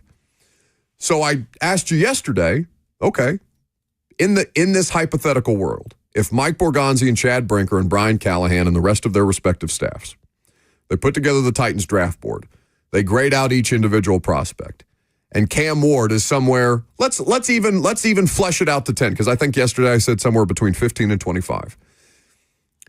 Cam Ward, somewhere between 10 and 20 as the overall graded prospect. If he is the 10th overall prospect on the Titans board, which is the highest possible place or the highest place we've seen Cam Ward projected, is he worthy of the number 1 overall pick if he's the 10th overall prospect?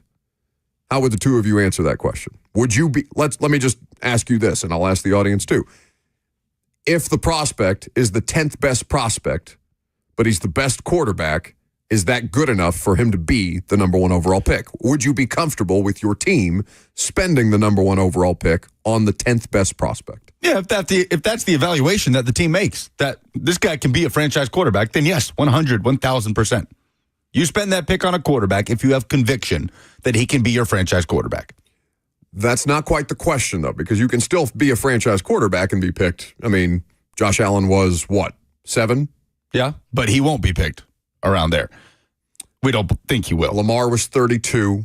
That's not to say Sam Darnold was top 5. No, right. I'm not saying you could. That's the only way to find a franchise quarterback is to have the number 1 pick. Right. But what I'm saying is, I'm not asking you if they're a franchise quarterback. I'm asking you if you have them graded as the 10th best prospect, and you have needs everywhere, and that prospect is not as good as, let's just say, Travis Hunter is as an overall prospect, or Abdul Carter is as an edge rushing prospect, are you willing to leapfrog that quarterback just because of the importance of the position? And the answer can still be yes. If it's just because of the importance of the position, because of the need at the position, which is what I'm asking, then the answer is no. Okay. Yeah.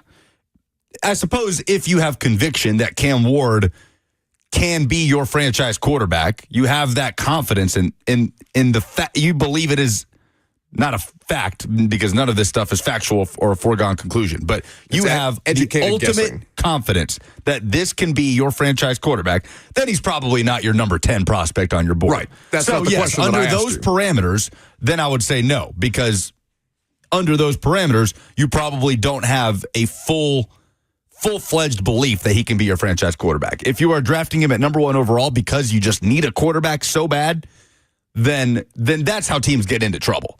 Right? That's what feels like a recipe for disaster. Overdrafting players is how teams get into trouble. I mean, what's the most clear-cut example of that?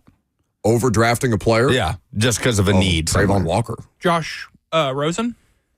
Well, Walker was just a case. He was overdrafted, but it wasn't. They drafted based on need. They didn't take the best player. They right, took that's the more. If they had taken Aiden Hutchinson, we wouldn't even be batting an eye at them drafting based on need. Agreed. Right? That was more of, you just chose the wrong prospect. You overthought. They overthought. Yeah. Which happens all the time. What did you say, Jackson? Josh Rosen? So Rosen was in that Allen, Lamar, Darnold, Baker in that class too? Yes. Baker was the number 1 pick in that class? I will say, there was 5 of them, right? Who am I missing? Baker, Allen, not in any order. Baker, Darnold, I think it went Baker, Darnold, Allen, Lamar. Well, Lamar was last, but like Rosen, Allen, Lamar. Maybe Paxton Lynch. Was Paxton Lynch in that draft? No. I think those are the 5. Josh Rosen, I don't remember feeling like that they overdrafted him. They needed a quarterback, and he just didn't pan out.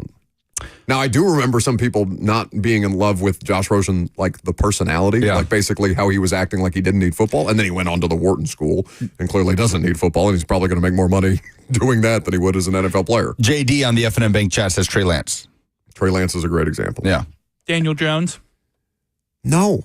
I remember hearing a lot of people thinking he was overdrafted. I didn't have a problem with it. The Giants had a need at quarterback. He was the 7th overall pick. They ended up taking Dexter Lawrence later. You know what I remember from that draft? Cleveland Farrell. Cleveland Farrell is a good example. That the Raiders That's drafted a better because example. of the same draft, the Nashville draft. And I mean, I think he's still around. He was a Niner last I saw. I don't know if he was a Niner last season. Commander. He was a Commander last year? It's that Squidward meme. Commander. Had 4.5 sacks his rookie year, but nothing beyond that since. JD submits an interesting one in the chat. I think he also submitted Trey Lance. He says Anthony Richardson. Too soon to tell. You know where I'm at. Too soon to tell. I never thought Anthony Richardson was worthy of the top 5 pick or ready to be an NFL quarterback. People, by the way, that was the school of thought about Bo Nix. Bam, Broncos reached because they had a need at quarterback. Bo Nix is not a top 12 pick caliber player, and then fast forward. Had it not been for Jaden Daniels, he would have been as good an offensive rookie of the year nominee as any of the other ones. Dude was going blow for blow with Joe Burrow in week 17. Mm-hmm. So we'll flesh this out a little further and say, okay, based on the scenario, the hypothetical that I've presented, if he's the 10th overall prospect on your board, fair to expect you're not looking at him as clearly and obviously your franchise quarterback. So in that scenario, again, it's a hypothetical. In that scenario, whichever quarterback that is, whether it be Shedeur or be Cam Ward, we're just making it Cam Ward because I think he's the better quarterback prospect, then that quarterback would not go with the number 1 overall pick. You still have the option to trade. We'll see what kind of offers they get. The trading back is the ultimate trump card to any of these conversations, right? Because you can just say, well, I'd rather them trade back rather than take any of these players, and that can be a fine opinion, and that can be the right opinion. But I do think if we're gonna spend so much time, so much oxygen on these quarterbacks, then it's worth talking about the top of the draft too. And I wonder what the Titans fan reaction would be to, with the number 1 overall pick, drafting Travis Hunter. Because just about everywhere you look, Travis Hunter is regarded as the best prospect player in this draft. He's the best college player. Turn your microphone on. I don't know if it's that clear cut. Daniel Jeremiah has Abdul Carter as his number one. I think that is becoming a more common opinion that Carter is the number one overall prospect. Premium position, excellent at what he does. There's no doubt that Abdul Carter is going to. Nobody's saying he's going to be Micah Parsons, or if he goes number one, like Myles Garrett was a number one overall draft pick. He doesn't have to be Myles Garrett to make it worth the pick, but you are expecting something like that. Micah Parsons-esque. I mean, you talk about same players. School, same position. There are some similarities in the traits. So if you're drafting Travis Hunter here, you're drafting him primarily to play wide receiver, correct? To the Titans? Yeah. I don't know. I don't know either, but given the cornerback room and what's coming back on this roster. What's so great about the cornerback room that they can't stand it? I mean, their secondary is bad. It wasn't good. I know there was reasons though why it was bad. There was injury primarily. Look, I know the number one passing defense stat is flawed, but I don't think the Titans had a bottomed out secondary. In fact, I think a lot of guys they had a punched secondary above their weight this past year. Out of necessity. Yes, out of necessity. But it doesn't preclude you from. I mean, it's like it doesn't it's preclude like, you. It's like the Texans at wide receiver. With the help, Dell went down with a leg injury, a gruesome leg injury that's going to cost him a fair amount of time. I have no idea what Snead's timeline is. I have no earthly idea. I know it's a big if, but if healthy, then the cornerback room is largely set in 2025 with Chido Awuzie and L'Jarius Sneed and Jarvis Brownlee and Roger McCreary. And in any other year, I might be willing to grant you that if healthy, but I have no idea what the level of health is going to be of the secondary. Cheeto played how many games? 6? L'Jarius Sneed. Just about. L'Jarius Sneed, 5. Mm-hmm. Basically was done from October on, L'Jarius Sneed. And with far more complications around this injury than anybody, including him, expected. And apparently it was difficult for the medical staffs that he was seeing to figure out what exactly it was. I know the discussion is... What you've just said would be applicable to a lot of other situations, but I don't think it's necessarily applicable here, if healthy. I'd just be hard-pressed. If. I'd be hard-pressed to see the Titans drafting a guy to play corner at number one overall.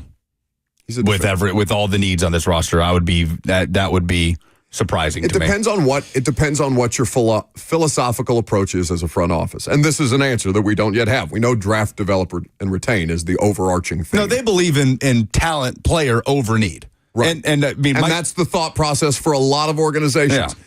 There are talented players who you could make the case for number one overall. Travis Hunter should absolutely belong in that discussion because we have seen him do things, or we have seen him specifically do things that we've seen no other player in a generation do in the college football game.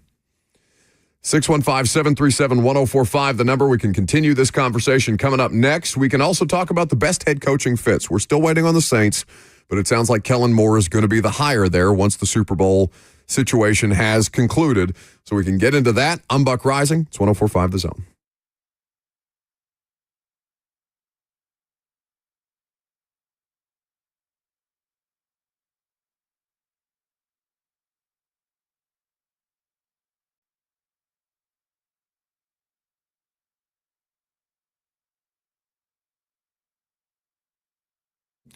A lot of guys deal with performance issues as you start to get up there in age. ED is something that can pop up, and it's not something to freak out necessarily about. You just want to make sure that you have the right treatment path in place because there are so many misconceptions out there about getting ED treatment, and the Tennessee Men's Clinic is here to debunk those for you. They specialize in men's sexual health issues. It's all they do. It makes them the experts in the field, and they have access to multiple protocols and options to treat ED based on your specific needs and what's going on in your body. Tennessee Men's Clinic's protocols are patient-centered and customized to your needs. They have treatments for everything from low testosterone, ED, treatments that increase size, stamina, and everything else in between. The bottom line is no one has more expertise and experience in successfully treating men's sexual health issues than the Tennessee Men's Clinic, and they're passionate about what they do. So schedule an appointment online today at TennesseeMen'sClinic.com for their Franklin or Midtown location, or call them 615-208-9090.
I love living in Middle Tennessee. We've got great restaurants, entertainment, sports, and one of the nation's top Ford dealers right here in our backyard.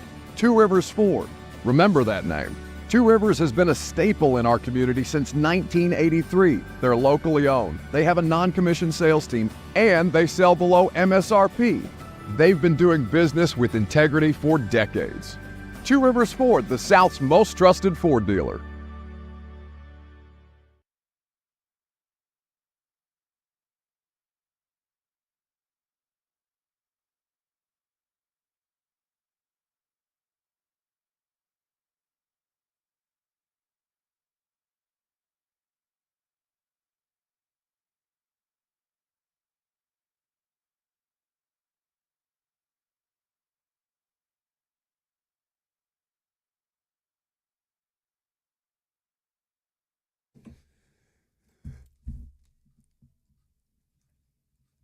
Welcome back to the show. We are fueled by Hattie B's Hot Chicken. 615-737-1045 is how you get in.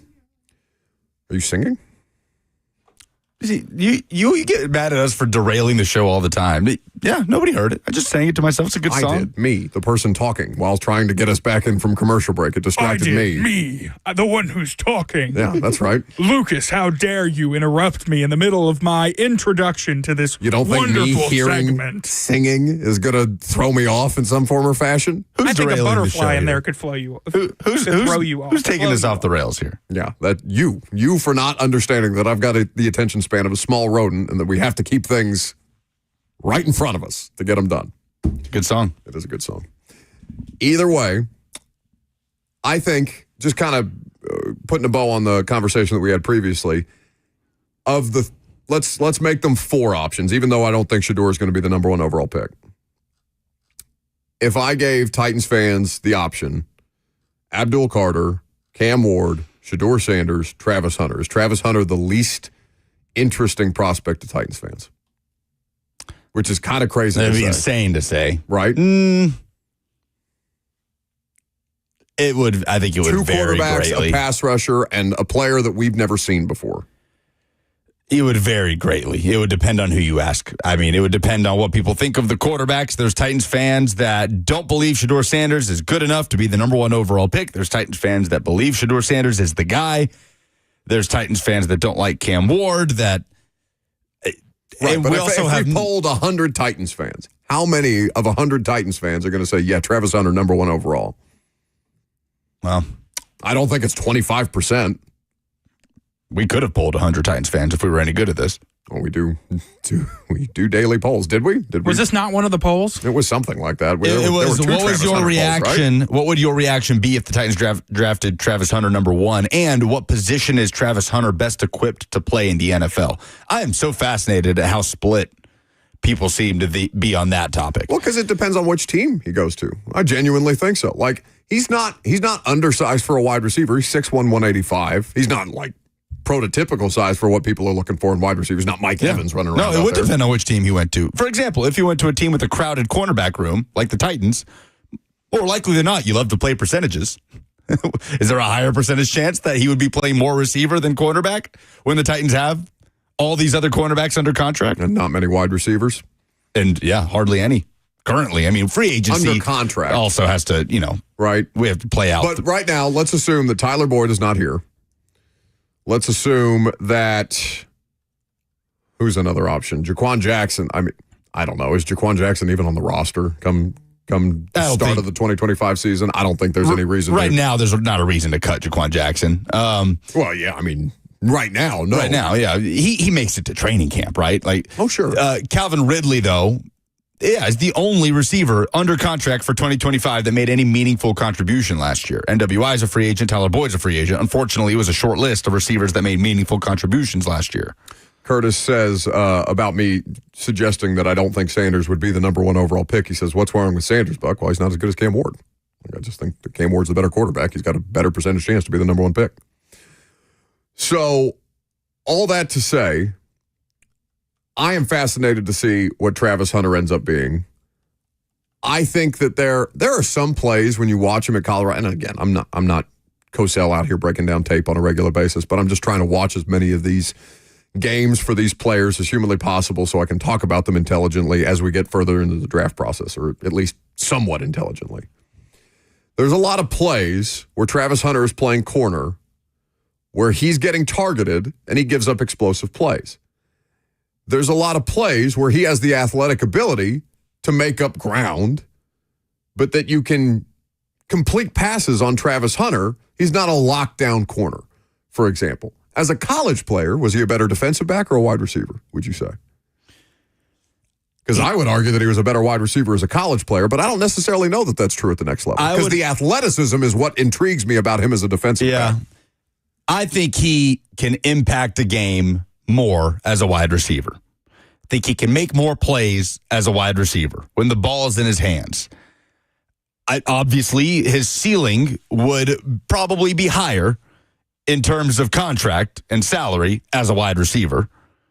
So I bet if he landed with the Titans, he would want to play wide receiver. I don't know. I don't know what Travis Hunter, I don't think he's ever publicly said, no, this is what I want to do in the NFL. It's fair to expect that there would be at least some school of thought. It's an assumption, but the assumption is not an unfair one to say you can make more money playing wide receiver than you can cornerback. Yeah, for sure. So that's the more profitable experience long term. And I really wonder about the idea of playing him both ways. Obviously, not to the extent that he did, but you don't think that there could be a scenario where Travis Hunter is either playing cornerback in the NFL and has some packages on offense, or vice versa?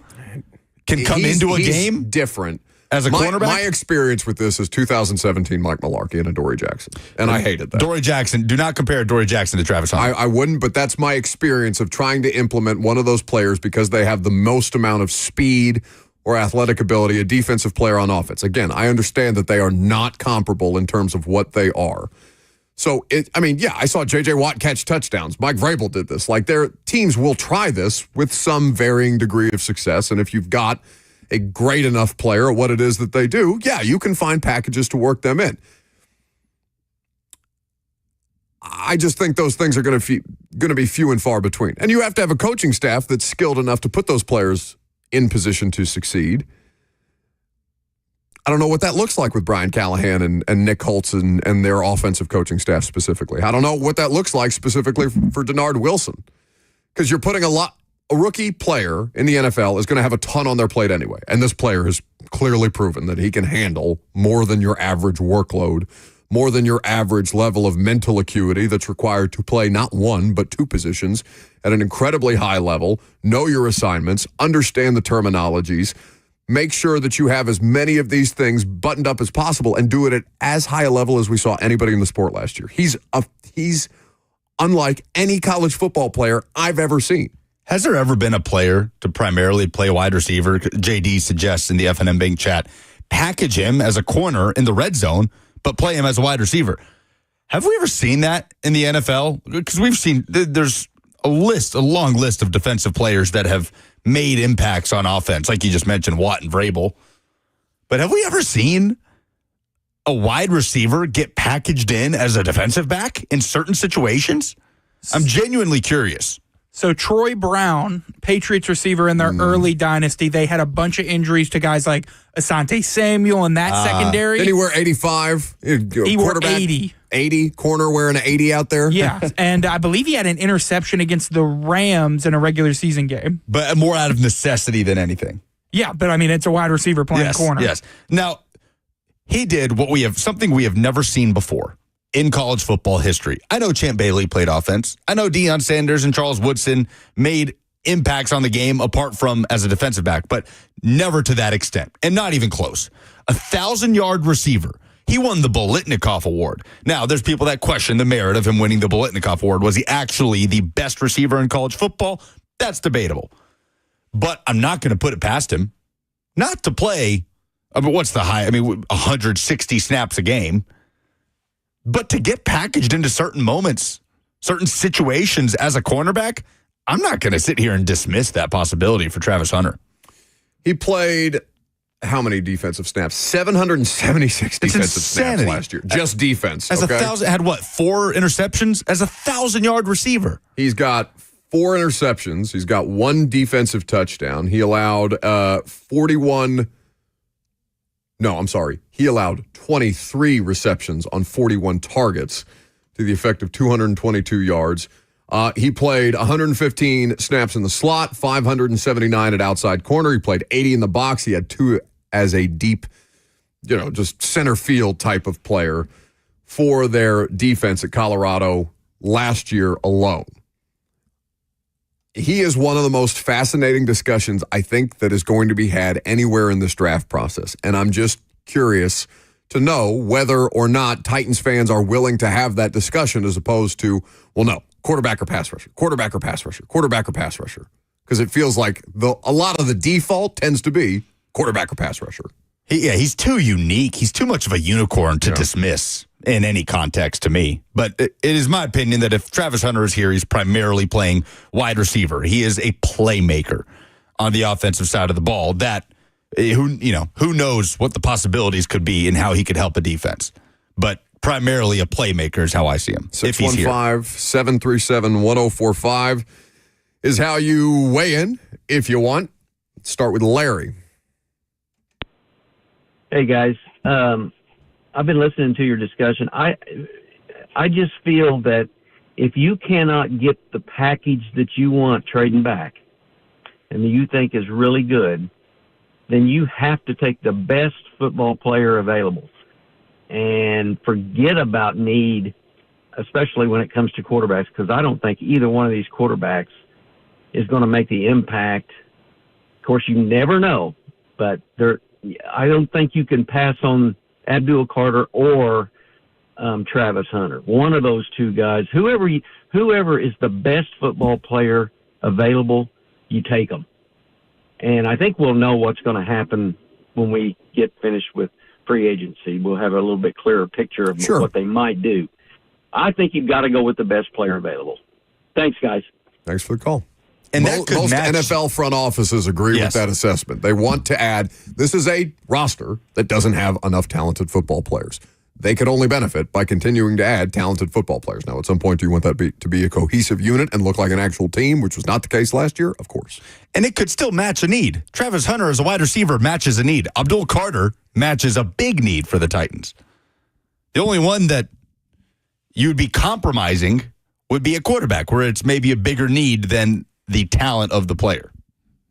Randy points out, if Simmons has a spot on goal line packages, there's no reason Hunter couldn't receive the same treatment on either side of the ball.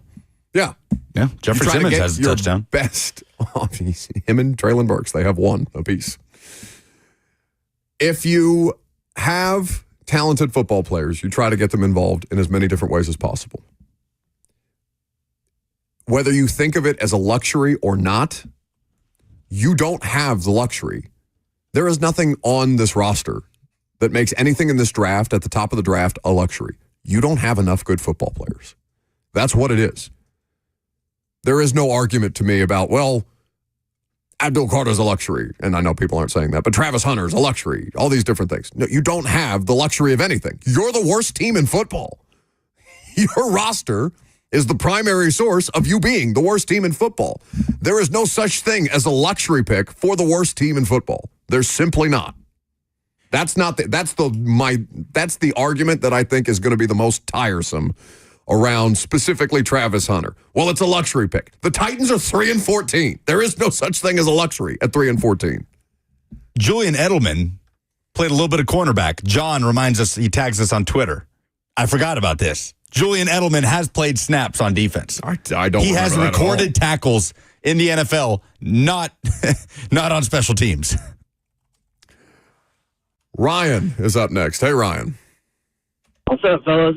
So my question is, if Travis Hunter is being advertised mostly by Deion Sanders as a two-way player, a unicorn, a guy that you just don't play one position or another. If you take him, you're taking him to play both. That's what he said in a recent interview. My question is, if the Titans don't want to utilize him that way, they're probably not going to want to pay him that way. So if they think that this is going to be some kind of a unique contract nightmare that they're going to have to deal with, why wouldn't they go with Abdul Carter over him? Because it just seems like it's more of a need pick, and that reason I just put out there. I get what you're saying, but like the contract nightmare stuff, I mean, it's like Jimmy Graham. You remember Jimmy Graham a couple of years ago on the franchise tag? He made this whole stink about being tagged a tight end. Yeah. When the tag for the tight end was significantly lower than the tag for the wide receiver. He wanted to be tagged as a receiver. And Graham's argument was, well, I split out wide as much as any of the wide receivers. Why the hell am I not being paid like a wide receiver? And the NFL ruled, no, you're a tight end. That's what your positional designation is. Football is not positionless. I don't think it's not like basketball, right? It's never going to be like basketball where you can make the argument that basketball is as positionless as it's ever been, where you've got 7-footers pulling up from the perimeter and making threes as often as they're, doing work inside the paint. There's going to be a designation put on Travis Hunter. He is going to be designated as a position. Whether or not they give him snaps at another position is a different matter entirely. But maybe he's the first one that kind of blazes this trail or at least tries to make this argument, right?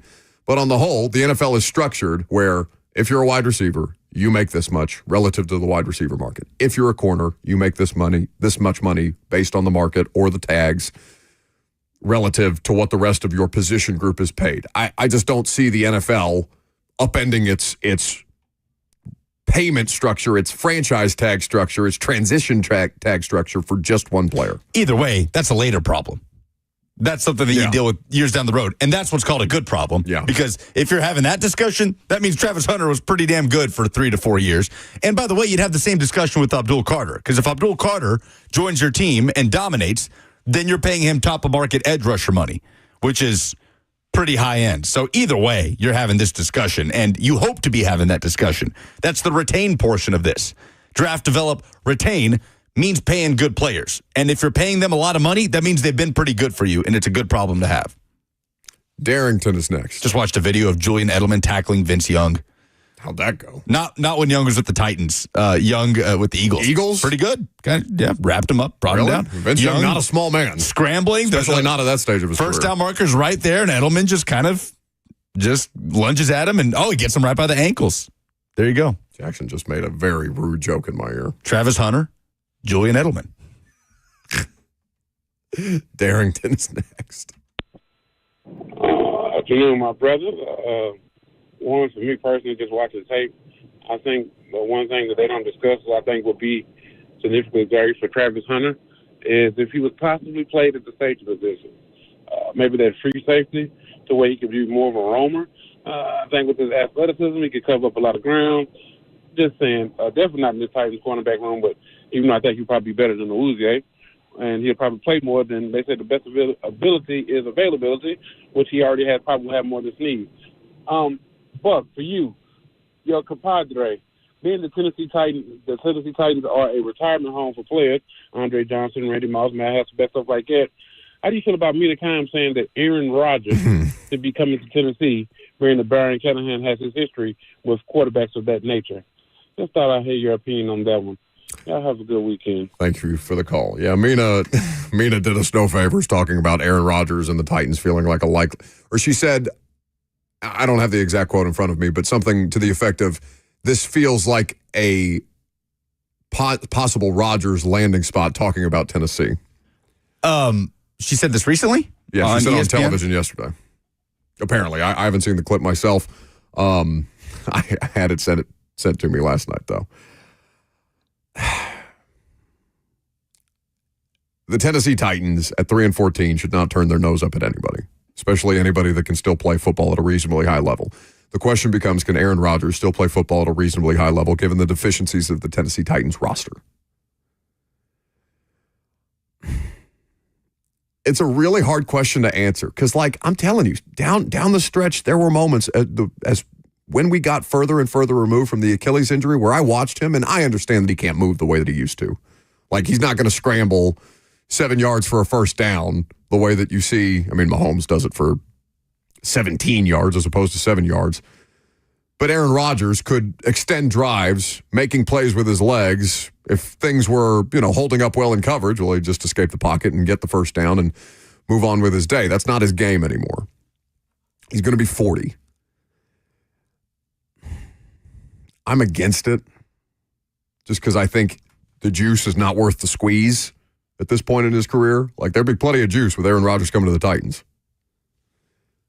But I don't know if it's worth it. Am I being dramatic about that? I don't want to ignore any option because again, they are 3-14. They are the worst team in football. All options should be on the table. Yeah, I'm with you on that. It'd be interesting. It's just a tough sell. Like he's not expected back in New York. People are going to have some level of interest in Aaron Rodgers. For sure. But I don't know. That seems like such an easy way to set them up for failure. There is a reality.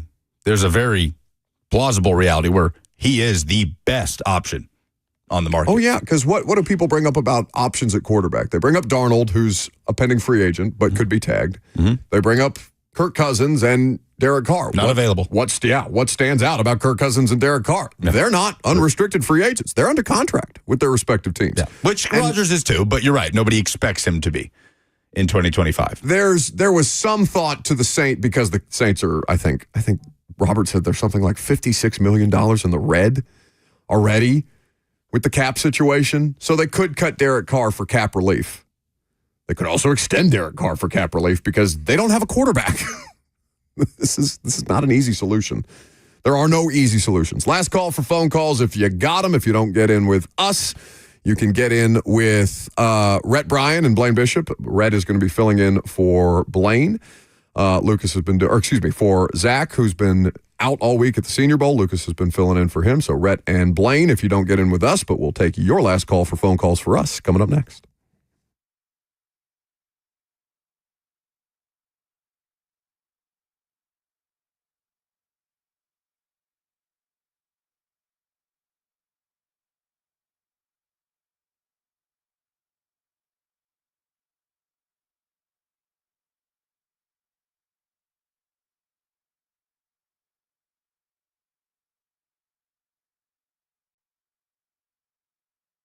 Just like football, when it comes to your retirement planning, you better have a game plan. And Trajan Wealth is there for your free consultation. TRAJAN Wealth. Trajan Wealth is not just any financial firm. They're your partners in securing your financial future because your financial future can give you stress.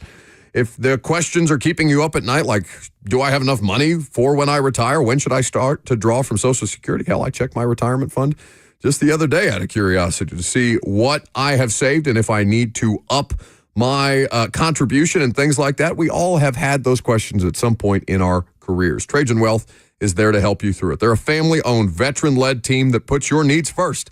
Let their decades of experience in retirement planning and wealth management work for you.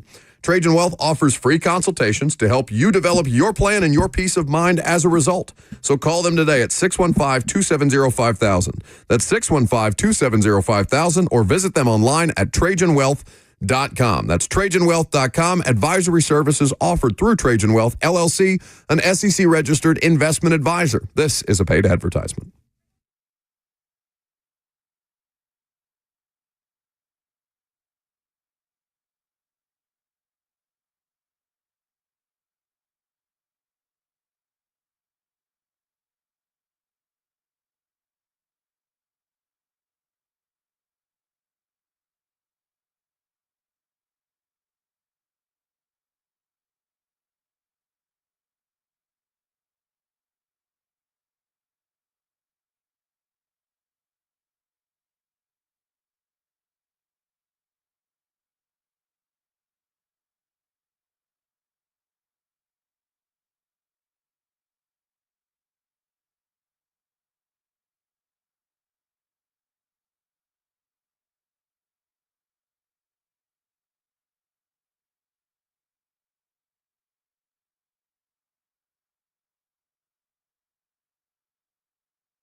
Last call for phone calls for the week. Thanks for making it a fun week.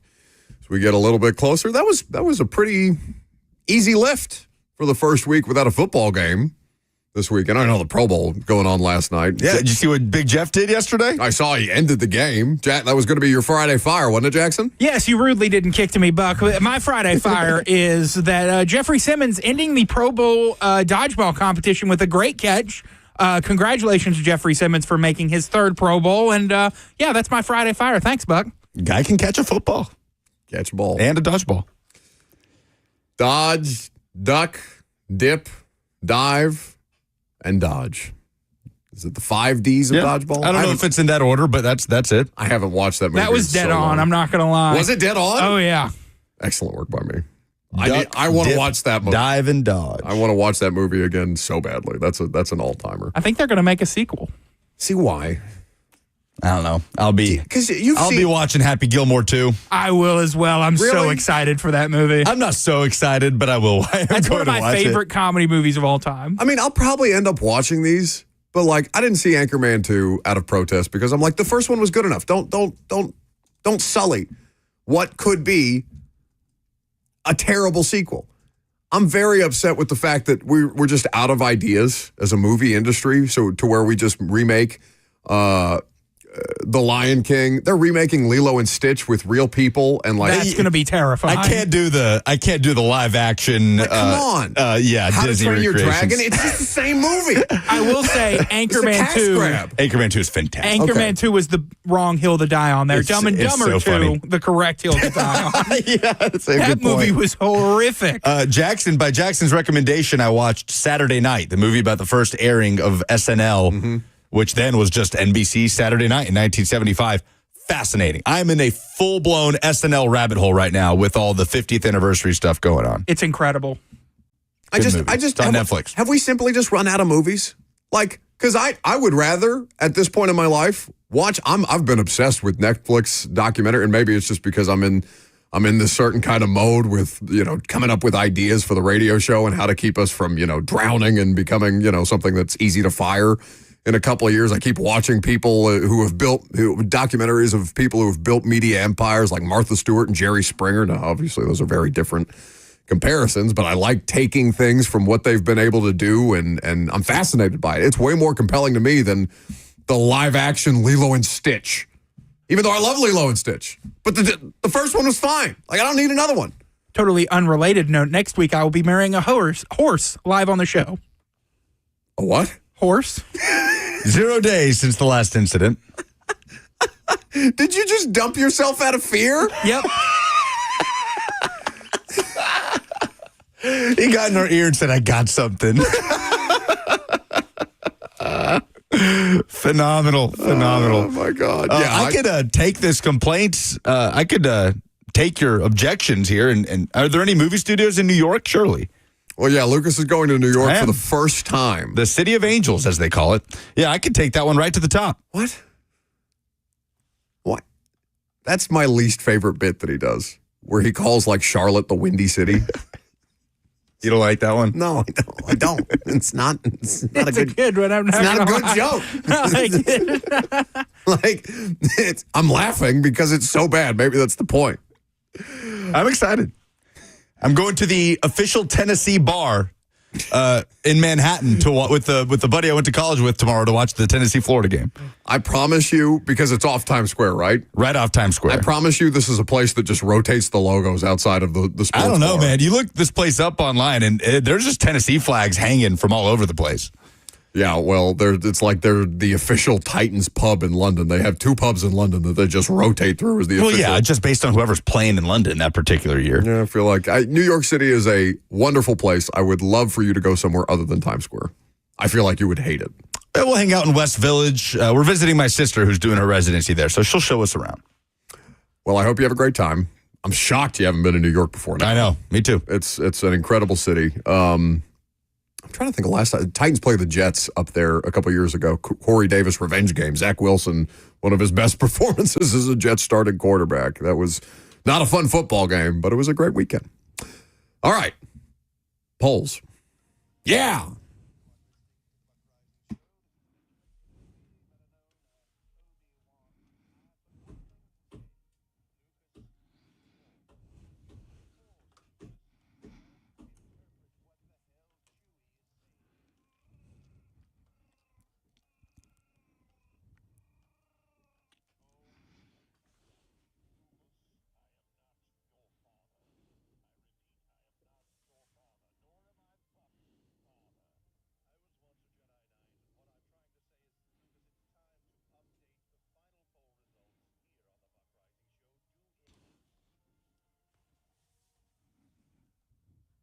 why did Bert just text?